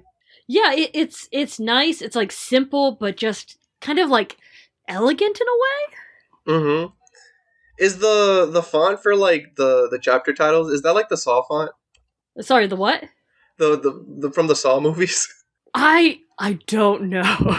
That's what I first thought of. I had to wait. Like, I lettered the volume, and I was told, "Hey, we're gonna choose a font for the chapter titles." Oh, okay. And I was like, "Okay," and like nobody told me, so like I finished lettering the volume, and I was like, "Here's a placeholder," and I had to go back. No, I think I found out like right as I was finishing the book or something, and I had to go back and change everything and be like, "Okay, I hope this is right." Oof. Oh wow. Okay, it's definitely not, but I don't know, something about like the shapes reminded me of it. It looks nice though. I really like the consistency of it. Like It could be the Saw font. I don't know. I haven't seen any Saw movies, so I literally just I know don't know. the titles of the like the movie posters. Oh, yeah, that's... I don't think I've ever seen a movie poster for Saw. Really? Well, I haven't seen the actual movie, so I've just I seen mean, that. when like, did Saw come commercials. out anyways? Too long ago. Don't worry about it. Okay, 2004. I would have been 6 years old. I really... We've been through this before, and you're making me hate myself for being born. For being, that's the worst kind of hating yourself, for being born. Like my youth is too powerful, Sakaki. Like I had no option. I had no choice in the matter of being born when I was born, and you're making me regret it. But okay, we got Call of the Night, which is definitely a huge departure from Dakashi Kashi, which yeah, I actually translated a interview with Kotoyama, and basically Kotoyama was just like, I just saw apartment complexes one day, and I'm like, I can work with that. And that's how we got this series. As you do. I Totally respect makes it. sense. As a New Yorker, I vibe with this heavily. I mean, he essentially went from horniness and stacks to horniness and vampires. So it's like kind of a natural transition. I mean, vampires. Countryside horny versus city horny. I got it. Yeah, instead of drinking ramune, you're drinking blood. To be fair, vampires are kind of like innately horny, so. Kinda, yeah. Kinda. She do be talking about coitus. Yeah. That was one of my favorite parts of this too. Like, even reading it in Japanese, that was what was in my mind the whole time. Like, how are they going to do this in English? And they nailed it. Yeah, all the innuendos in this volume are just like spot on amazing. I found myself just like dying on the floor laughing by the end of every chapter. Yeah. Yeah, there's a good adaptation team for this one. They did a good job. Yeah, looking back at this, like, even though Kotoyama says that, like, it's more work, he's gotten a little bit faster, but it's still more work because obviously Dagashikashi was less pages. So now this is like his first series being normal page length, which is interesting because, like, in Sunday there's really no such thing as normal. Like, you could have a week where Komi is 18 pages, which is the standard in Sunday, and then you could have the next week where it's like 4. Wow, I had no idea that the page count varied like that. Yeah, that's how it is in Sunday. Like, they just whatever the author it's whatever the author seems to think they need for that chapter is what they get. I mean, you have the series that are always 18 pages, but a lot of the other series are like, you have one, like Evans is always 14. I think I want to say that Call of the Night's usually 16, though it can be 18 sometimes. And then you have like Sleepy Princess, for example, another one that's available from Viz, wink wink. That one's usually about 10. That one's about 10 to 12 per chapter. I haven't read Sleepy Princess, but I watched the anime. That feels like, yeah. Those little adventures would be like good for like 10 or 12 episodes. That's a really good length for them. I gotta buy the manga. Yeah, it's the anime. I'll admit, I was only reading it because it's in Sunday and it's there. I mean, the artwork is super cute too, but then watching the anime is like made me be like, wow, I actually really love this now. Like, the anime did a really good job, and then the dub is amazing. Yeah, too. I really enjoyed it. But yeah, Sunday's just kind of like, we just recently found out that like Fly Me to the Moon is going to be, the next chapter is going to be 37 pages, and the week after that's like 24, and the week after that's like 30. So, which is absurd because like even Fly Me to the Moon usually has like what 15, 16 page chapters. Yeah, That sounds about right. yeah, that's about right. I guess they might be going to the moon finally. Haha. Yeah, I mean, going back to Call of the Night though, one thing like besides just the page length I noticed is that the backgrounds are definitely a lot more detailed in Call of the Night compared to Dagashikashi. And like that might just be because of the setting, because this is like in a city compared to like a countryside in like the middle of nowhere. But like No. I don't know, it gives off a very much different aesthetic than like what you'd expect. Like if you had just like read Dagashikashi and then went into this with like no context. Yeah, I think like it's also a little obvious just from like the setting itself is like completely like diametrically opposed, because it's like, yeah, it's the city, but it's also majority of it takes place at night. So there's a lot like starry nights and like not a lot like the like white space, I guess, that's used is mostly when they're like rooms. And yeah, like I don't know, it's interesting just like the way that it's like set up, the fact that it's like it's about a truant kid who's like decides to like hang out at night because he has insomnia or whatever. Like I think it's really interesting just the way that it's kind of executed, because yeah, like the fact that it takes place at night, but it's like a preteen, like a teenager. Yeah. Yeah.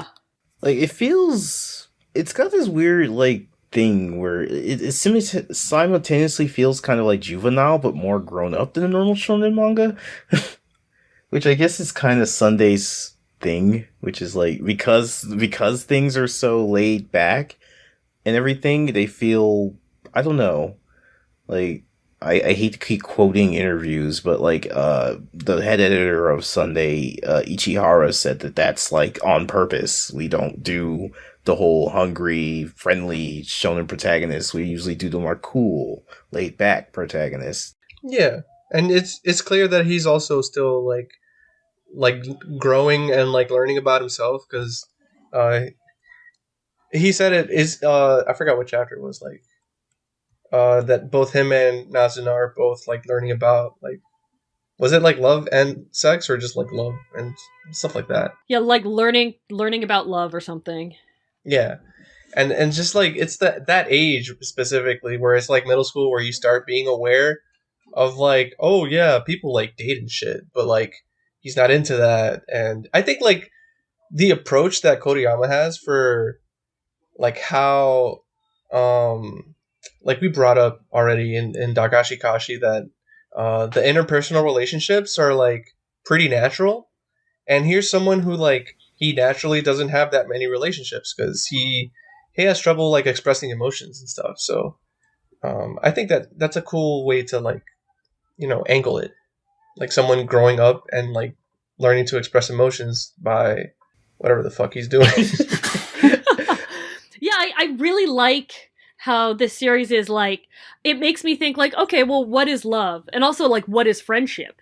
Because he's like, I don't have any friends. Wait, maybe. Oh, I have a friend. Yeah, I remember reading that and that was that. I love that moment. I mean, Kotoyama himself just kind of said that, you know, like one of the interview questions, well, not questions, one of the statements was just kind of like, you know, Nazuna has such a dirty mouth, but she has a terrible time with being affectionate. And it's like, Kotoyama was like, yeah, she were affectionate, the series would probably end like in 2 chapters. So it's like, you know, I wanted to, he included the fact that she's unable to be affectionate to kind of like keep the story from being resolved quickly. Mm-hmm. And like, what was it? Like page 187, where Ko is like apologizing to Nazuna, and he's saying like, "Oh, I had no idea how to tell a human friend that I'm trying to be a vampire."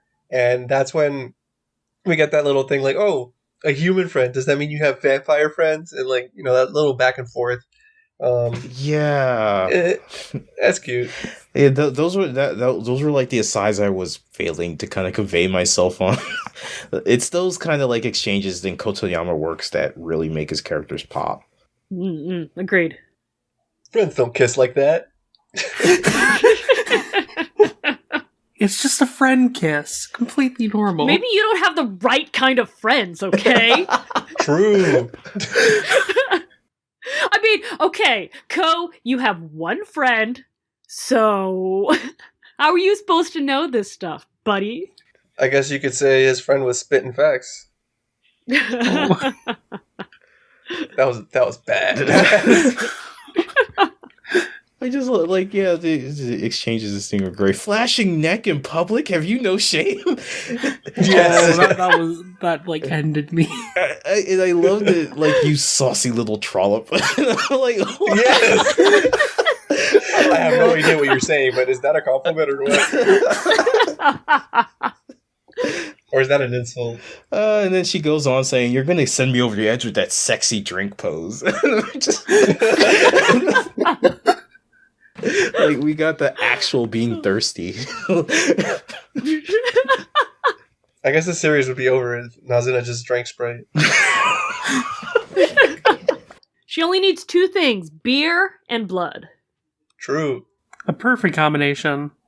And I really like the layouts also that Kotoyama does for like page compositions. A lot of it is mostly just the pages that have a lot of white borders around for like the margins, and it reminds me a lot of I hate to go back to Demon Slayer, but you know, like Demon Slayer does a lot of that too. There's not that many like color spreads, or not color spreads, double page spreads, but the ones that do feel like they use the space to like the advantage of like the layout, because whenever Nazuna's like in the air and you see like her cloak opening up and stuff to fly, it's really cool. It helps to like show like really dynamic character poses and like expressions. Yeah, yeah. Yeah, like the one scene that really stuck out to me near like one of the spreads was like in chapter 2 where like Nazuna like throws Ko like off of a building. Yes. Oh yeah. Yeah, and then like one of the Yes. panels has like the long like arga like sound and like the bubble Yeah. is just like going up all the way from the top of the building downwards. Like I really love how that's framed. Yeah, I love when artists do stuff like that. Like I said, it makes it so, that's one of those things that makes a page dynamic, like, yeah, when you use your framing, when you use your bubbles, it's really nice. I really like it. Mm-hmm. Of course, I love the repeating message on that very next panel. I'm gonna die. It's like it goes from a certain fact to being like, wait, maybe I won't die, and then it goes back. Like just those little small things. Like I can imagine, just your mind is racing on this thing that you're thinking you're gonna die, and maybe there's a little hope, or no, I'm dead. And I just love how that's done on the very next panel. Yeah. Yeah, it definitely makes me think, like, I feel Call of the Night has a lot more, like, silent moments compared to Dagashikashi.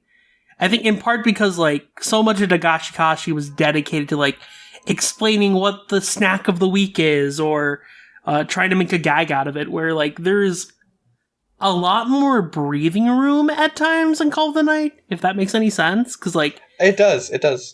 Yeah.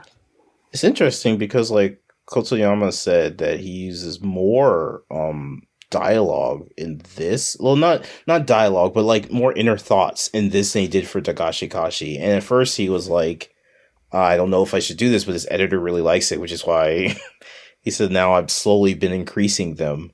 I think VLord also, like, it really makes sense too, because part of the conceit is that, like, Nazuna loves to drink blood when like people are about to like fall asleep, because that's when people become like closer to the night or whatever. And it's like you also get a sense of like the way the chapters are paced, that it's like not necessarily build up, but more like the opposite, where things like you wait for things to like wind down, and that's usually when like whatever the climax of the chapter is.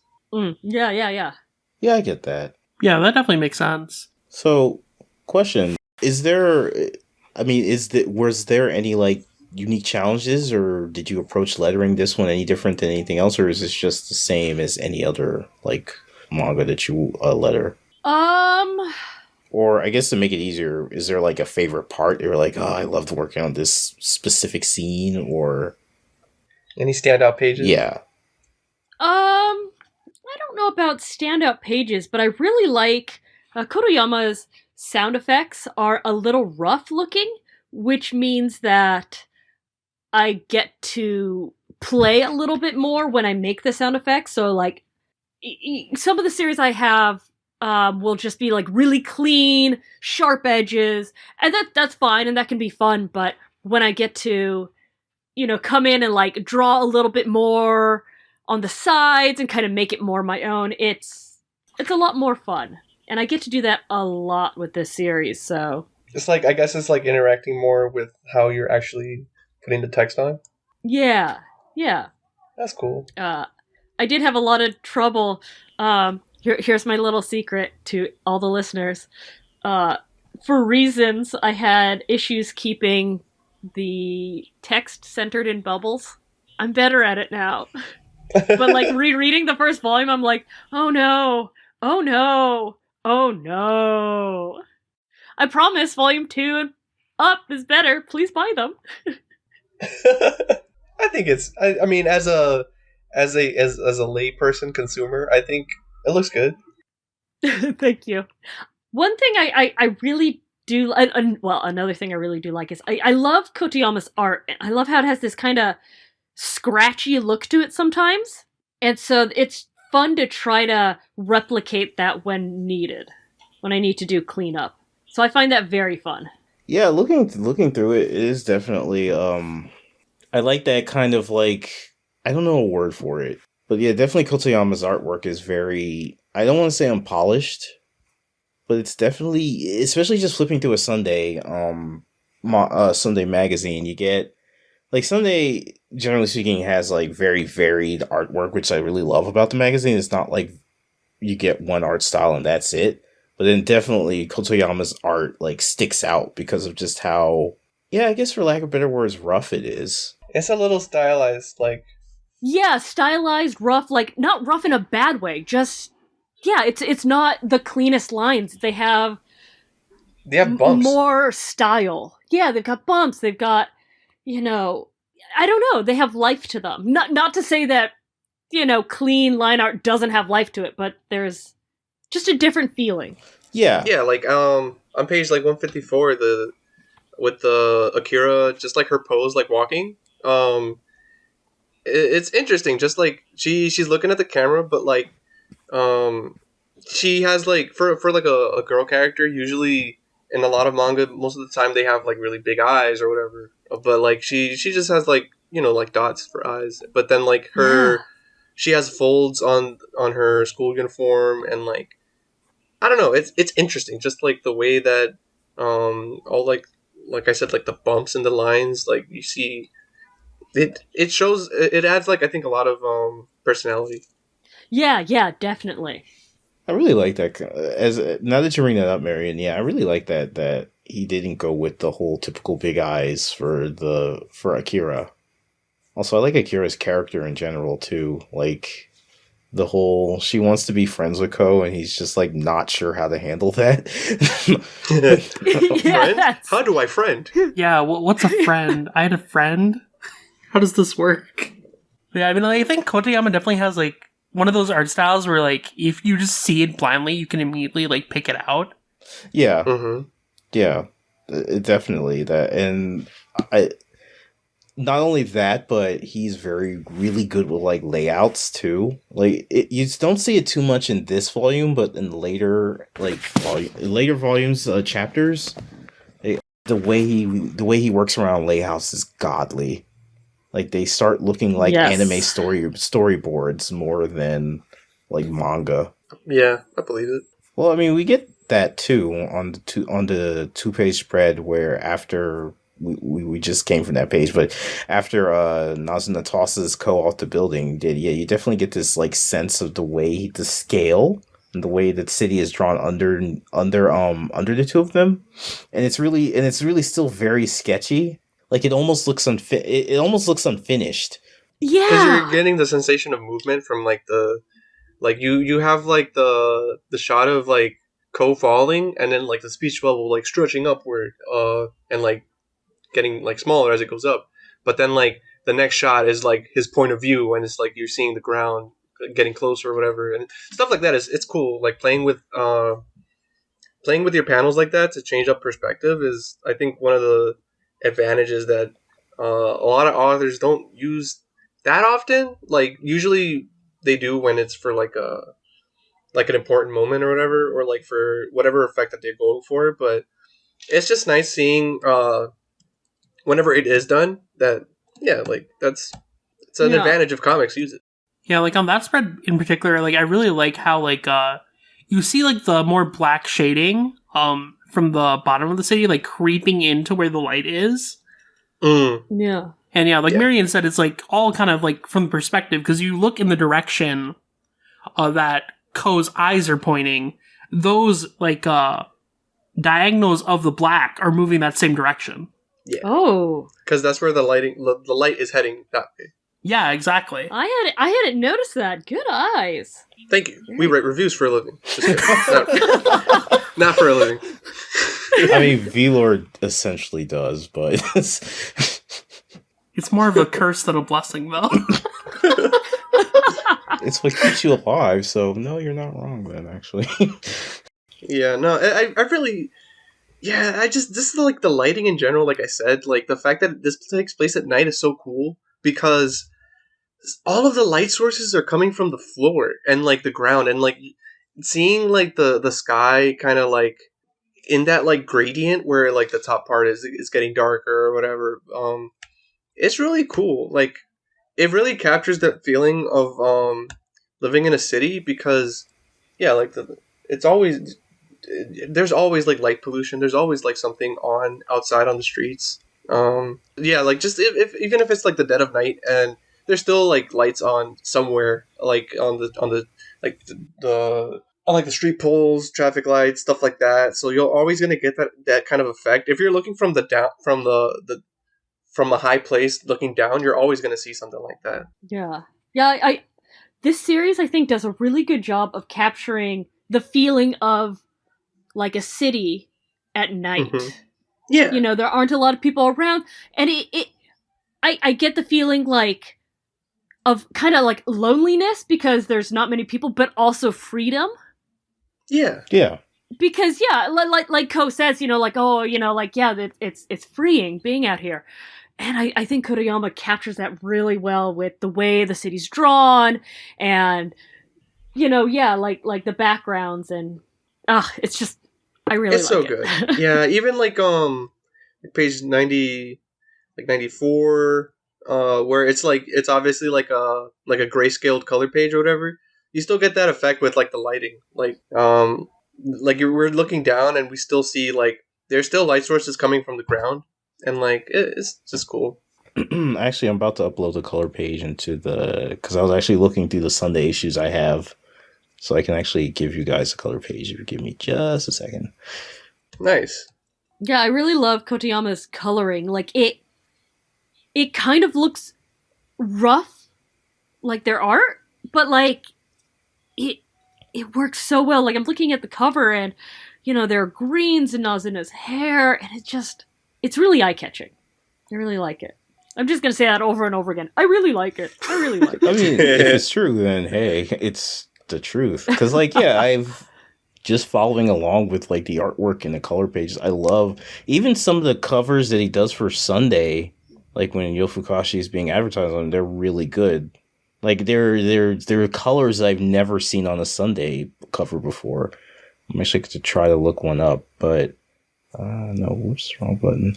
But yeah, like Kotoyama's sense of color and everything is amazing. Especially since, like, yeah, I agree. From what I know, like just reading about his origins, like Shogakukan scouted him online. Actually, like it wasn't a thing. Oh, was he like a Pixiv artist or something? Yeah, he was like on Pixiv, or he was doing stuff online, and then Wow. Shogakukan found him, and they were like, "Yo, what's up?" And that's how he ended up working with Shogakukan. Yeah, his art, like especially this color illustration, the double spread where Nazuna's like on the street pole looking down, that screams to me like, oh, this is like sketch art that you would see online. Yeah, like it's more like an illustration than it is like a manga page. Yeah, exactly. That's like the best way. Yeah, that's the best way to put it. A lot of like Kotoyama's artwork feels like the kind of thing that you'd see on Twitter or something like that, more so than. Like, I mean, I don't want to say professional, like, professional artwork's bad, but it's definitely this kind of, like, it looks more accessible than you would think. Yeah, it's not like this thing, his work, even though this is his second serialization, it still looks like a first one in all the best ways.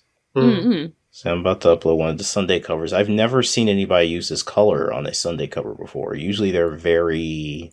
They just don't do this kind of thing. It's very that's good because it's very yellow. The highlight colors that he uses for like showing the light bouncing off of the jacket and the hair and stuff that's good. That's really nice. Yeah, I really like that.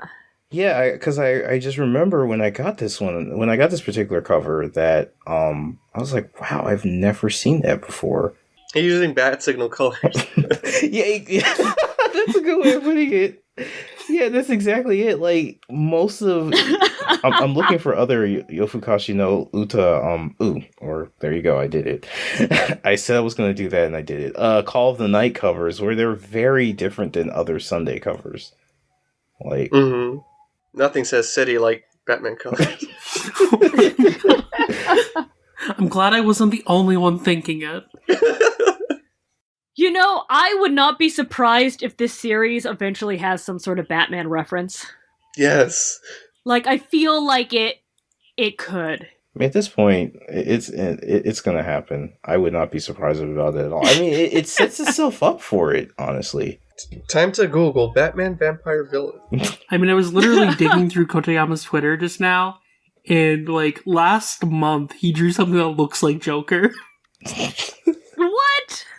Yeah, his Twitter is a trip because like he draws constantly on there, and it's usually like random stuff. It's not like other like artist Twitter where it's like, oh, here are my characters just in a way you couldn't see them in the manga or something. No, it's like random things all of the time. I mean, occasionally, yeah, you'll get the occasional Nazuna picture, but yeah, like I remember like a while back he was mentioning how he's a big fan of Chainsaw Man, and like he drew Denji. Oh, cool! Oh, I love that. Yeah, like. And it goes both ways, since in Chainsaw Man they mentioned Amano Megumi, which is a Sunday series. Like in that one, I guess that one chapter where they had like a list of people who died, that her name was on that list. Oh yeah, with the Gun Devil fight. So like, oh man, yeah, I'm just throwing in all the covers now because they all look really good. Oh man, they're so cool. Like, oh yeah, I really love that one. Like, I mean, the volume covers are also really cool, but like, there's something about the Sunday covers that Kotoyama does, and I wish that the series got more of them. I mean, it's likely to, because at this point, like, Yofukashi was selling it. It was selling okay. Well, by Sunday standards, it was doing great, and then it suddenly just got a second wind and started selling really, really well, even more so than Takahashi. But now Freeren's pretty. Yeah, like Mao was doing really well, and it still is. But then Yofukashi stepped over it, and then now Freeren stepped over both of them. So Freeren's really good. It is. I can't wait. I can't wait. Listeners, buy it when it comes out in the fall. Something November. like that. Yeah, November. November 9th. Yep, right before my birthday. Wow. Or right after. No, right before. Wow. What the hell am I saying? But yeah, definitely pick that up. So one question I would have, I mean... It's really good! It is. But one question I'd have, and I know it's only been one volume, but I gotta know, any favorite characters? Ooh, huh. Okay, in the first volume, I think, Akira, probably. Yeah. Yo, same. I think she's my favorite. Like, I just turned in volume 3, and so like a lot of characters have been introduced by that point. Ooh, yes. And so I might have more trouble. Oh my god, that other cover! I think I've posted all the That's so covers good. I have of that it's been on. Those are really good. Oh, that is But sick. The tables. I think by volume 3, I'd have more difficulty choosing, but seeing as there are like 3 characters in volume 1, and I like them all. It's not that I don't like them, but like Akira's just, I find her really interesting, and I want to learn more about her. There's just something about how she just kind of just casually takes everything just because she wants to be Ko's friend, and like I really like that about her. Like, it takes the whole contextualization of like vampires and because like it's not a thing in the series where vampires are the norm. It's it's just like any other like type of series in this vein where they're like, oh, they're monsters of the night, but she doesn't take it that way. She's just like, oh well, yeah, if you're down with her, I guess I am too. I'd like to know more. Okay, that's cool. I'd like to know more about her too. I mean, without revealing too much about later events, they do get into her. Kotoyama does get into her a little, but not a whole lot. Okay. But okay, it's still a thing that she's still sort of this enigma. But like, I definitely can't wait. I don't remember what volume it is because again, I only have the Sunday issues that it's been in. But I know when like another friend joins them, and then they have like the group of 3. Although they're not in every chapter or whatever. But like I do like it when Ko and his 2 schoolmates like join up with them, and then Akira and this other guy join up with them. And I just met that other guy. He's pretty fun so far. Yeah, like Kotoyama said, he modeled him off of the kind of person he couldn't hang out with. He's like, oh, I could see that. He seems like a lot. Yeah, Kotoyama's like, yeah. Like a nice guy, but Exactly. a lot. That's what Kotoyama says. Like, yeah, he's the kind of guy that I could simultaneously not hang out with, but he would make a good friend, just not a good friend for me. Yeah. So, like, and I really like him. He has a really compelling story later, too, but I wish I could talk about it. I really wish I could say things. Stay tuned. Yeah, just keep buying the series, keep enjoying it. I mean, it's gonna get really good because not that it turns into a Yu Yu Hakusho thing where it's all about it's slice of life. They're chilling in the night and plot. It's not like that at all. I'd say it's closer to like Gintama where it's like they have plot. It gets serious for a couple chapters, then it goes back to being kind of like just them chilling at night. So it kind of does both of those narratives really, really well. Although, just recently, and I know I'm tantalizing all of our listeners, but just recently we got into Nazuna's backstory, and that arc just finished. Ooh. And it's really surprising. Well, I won't say surprising, but it like the way that all turns out is like really well done, and I really enjoyed that arc. Like, Nice. Oh, I can't wait. yeah, like literally ended like 3 weeks ago. So, and they have another character who's really cool too. And yeah, I mean, I wish I could talk about it. I really wish I could. Tune in 1 year when. I mean, well, man. you know, there's going to be an anime. So, you know, when the anime hits, we'll definitely be talking about it. Yeah. Yeah, I'm really looking forward to just more of this series. I did like go ahead and read like a bunch of issues in Japanese, and like I can see that it's gonna go in some interesting directions, and just for what we have so far with Volume 1, I'm pretty satisfied. I tend to like gravitate towards series who have something to say, like, and I think that there's some kind of thematic meat here to like chew on when it comes to Ko and like him like growing up and like discovering like what is it that makes like people, you know, like pursue relationships, what is love, and what are friends, even like stuff like that. I think it's cool, especially for like a coming of age story, which is, I think it's like edging in that direction just because, you know, it's like a middle schooler who's like asking these questions. So Yeah. It helps that it looks. I will say one thing. When I was reading the first chapter, Ko's like uncanny resemblance to coconuts just that kind of put me off a little bit. But He's just gonna start randomly drawing a manga. But this is a self-insert. I wouldn't be surprised. This is his manga. And that's how Call of the Night's gonna end. It's just gonna be like, and that's the premise of my manga. And the editor's like, no, that's garbage. Why would you bring that to me right now? Go back. What's wrong with you? 60 volumes down the line. Do you get it? Do you get it? The guy's like, oh god. Kid, just take that to Shueisha. They want that there. I mean, the buildings are right next to each other. All right, I think we were able to touch considerable ground when it came to this volume. Thanks for coming on, Ace. I really had a lot of fun. I'm sure everyone else did. I did. Thanks for having me. Yeah, this was great. I mean, you know, I love Sunday stuff, so Yes, we will definitely invite you back on for another episode. Doesn't even have to be something that you worked on. It's just for friend's sake. Like, let's have some more fun. You know I'm gonna invite the hell out of you out of the Wiki episode, for real. yes.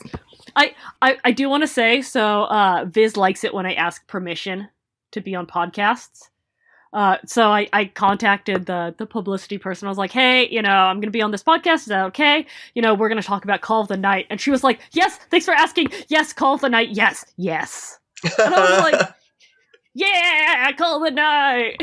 Awesome. That's so cool. God, working at Viz sounds like fun. It's a trip. I mean, like, I'm a freelancer, so like, I do and don't work there, but it's pretty wild. Oh, I heard them meow. Yeah. My cat's outside the door. Oh man, I guess we hit a perfect spot to wrap up. Yeah. No, the cat is definitely going TikTok.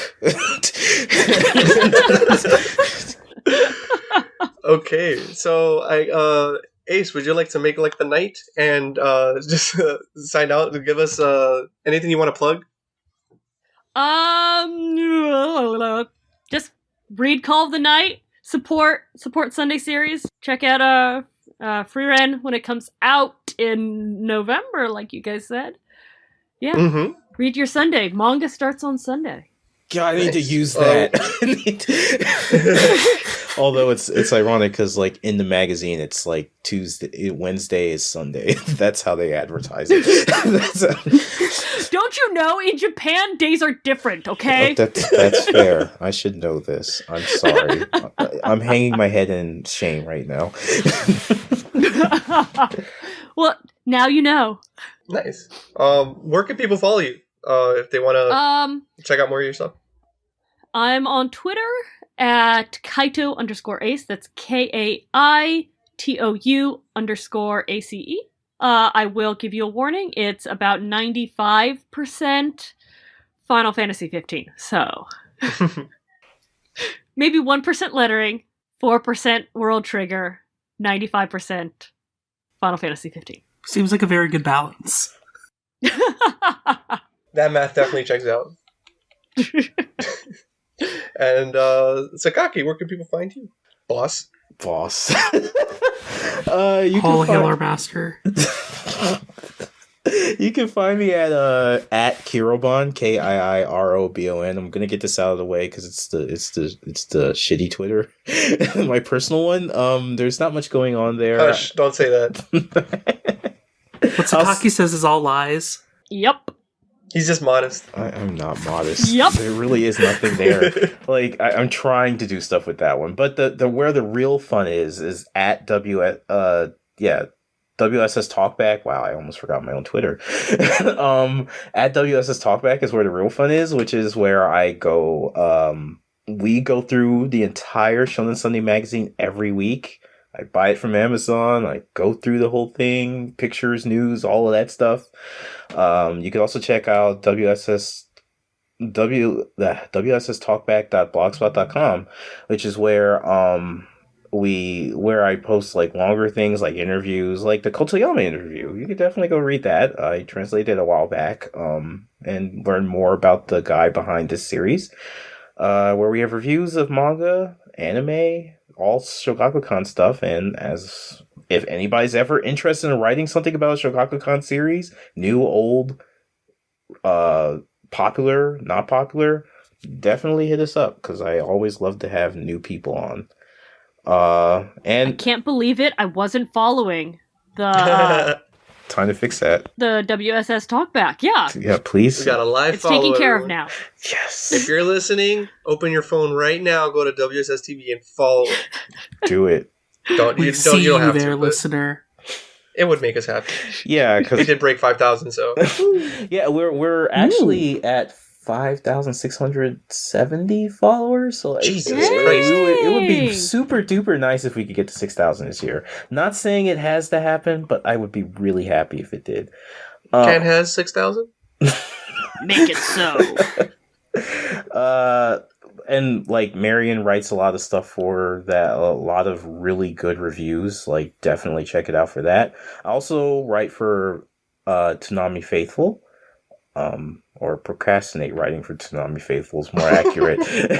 I'm also on, and I finally did myself a solid and wrote this down. I'm also on Another Day, Another Adventure with Colton, where if it's Dragon Ball and it's animated, we're probably going to talk about it at some point, and that's at Another DB Pod. Nice. And of course, I'm on DSP and Oversoul with my homies here. Respect. But that's everything. Awesome. VLord, how about you? Yes, people can find me on Twitter at VLordGTZ, and then I also write a bunch of various reviews for all-comic.com and also editorials for TanamiFaithful.com. So you can check out all of that. And then I also edit and produce a lot of podcasts. Demon Slayer podcast being the biggest one. That's on Twitter at DSlayer Podcast. Then Oversoul Shaman King Podcast at Shaman King Pod. Dumb Weebs Podcast at Dumb Weebs Pod. And then I'm on the Tanami Faithful podcast quite a bit at Tanami Podcast. And then also I occasionally pop up on Manga Mavericks to annoy Colton and Lum whenever I am around. So go check out Manga Mavericks at Manga Mavericks. You are busy! Yeah, probably too busy. And he just keeps adding more things to it. It's amazing. Yeah. Impressive, actually. This is why I don't sleep. Oh. You don't sleep Sleep is for the weak. You don't sleep because you play Xenoblade. Just stop. Stop. Okay, yeah, Xenoblade is the real problem right now. Oh, God. Xenoblade's awesome, okay? Yes, it is. I love it so much. I love the music, especially. Let me grab my Monado pillow. We're good. The Monado! Oh my god. You can find me on Twitter at Microwavy, the E before the V. I also co-host DSP and Oversoul the Shaman King podcast with these two lovely folks. Besides that, I also co-host the Good Friends Anime Club at Good Friends Cast on Twitter. The View from the Top, a Haikyuu podcast, that's at Haikyuu Pod on Twitter. That one's on hiatus because Haikyuu ended. But we still have a good backlog of episodes there if you want to check that out. What else? I'm on way too much shit. You guys are so busy. I know.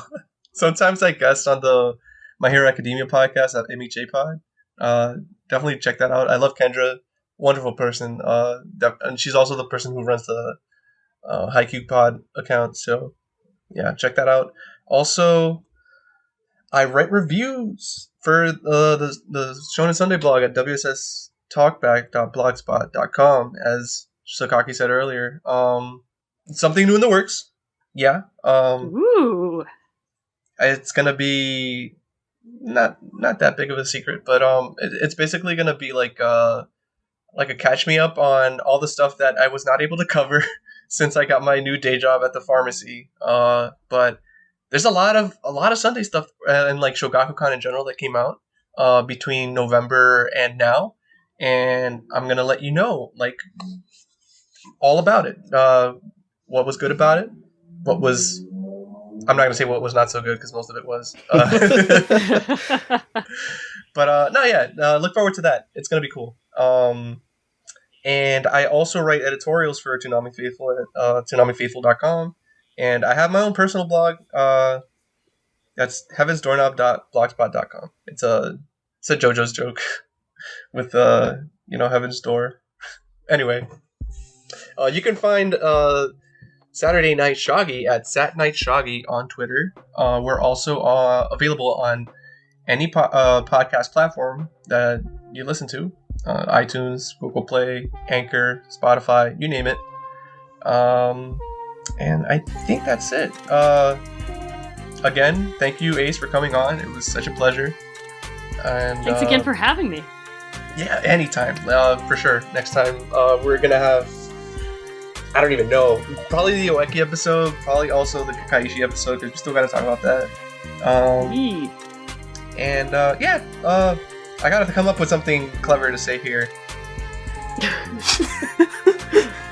That could be it. Something clever. Wednesday is Sunday. Except it's also Saturday, because that's when this podcast gets uploaded. What are days anyway? Exactly. This is a blank. We're living in the blank century, y'all. Days are only a suggestion. Shogakukan's trying to destroy the days of the week. That's just like their master plan for world domination. Every day is Big Comic Original Day. Yeah. I mean, hey, I'd be fine with that. We could read Oishinbo every day for the rest of our lives. There's enough volumes of it for that. 20th Century Boys? More like 20th Sunday Boys. Yo. Let's go. Hey. Can we rename the podcast? I like this one, because I like doing the wrestling thing at the start. Anyway, that's it. Good night, everyone.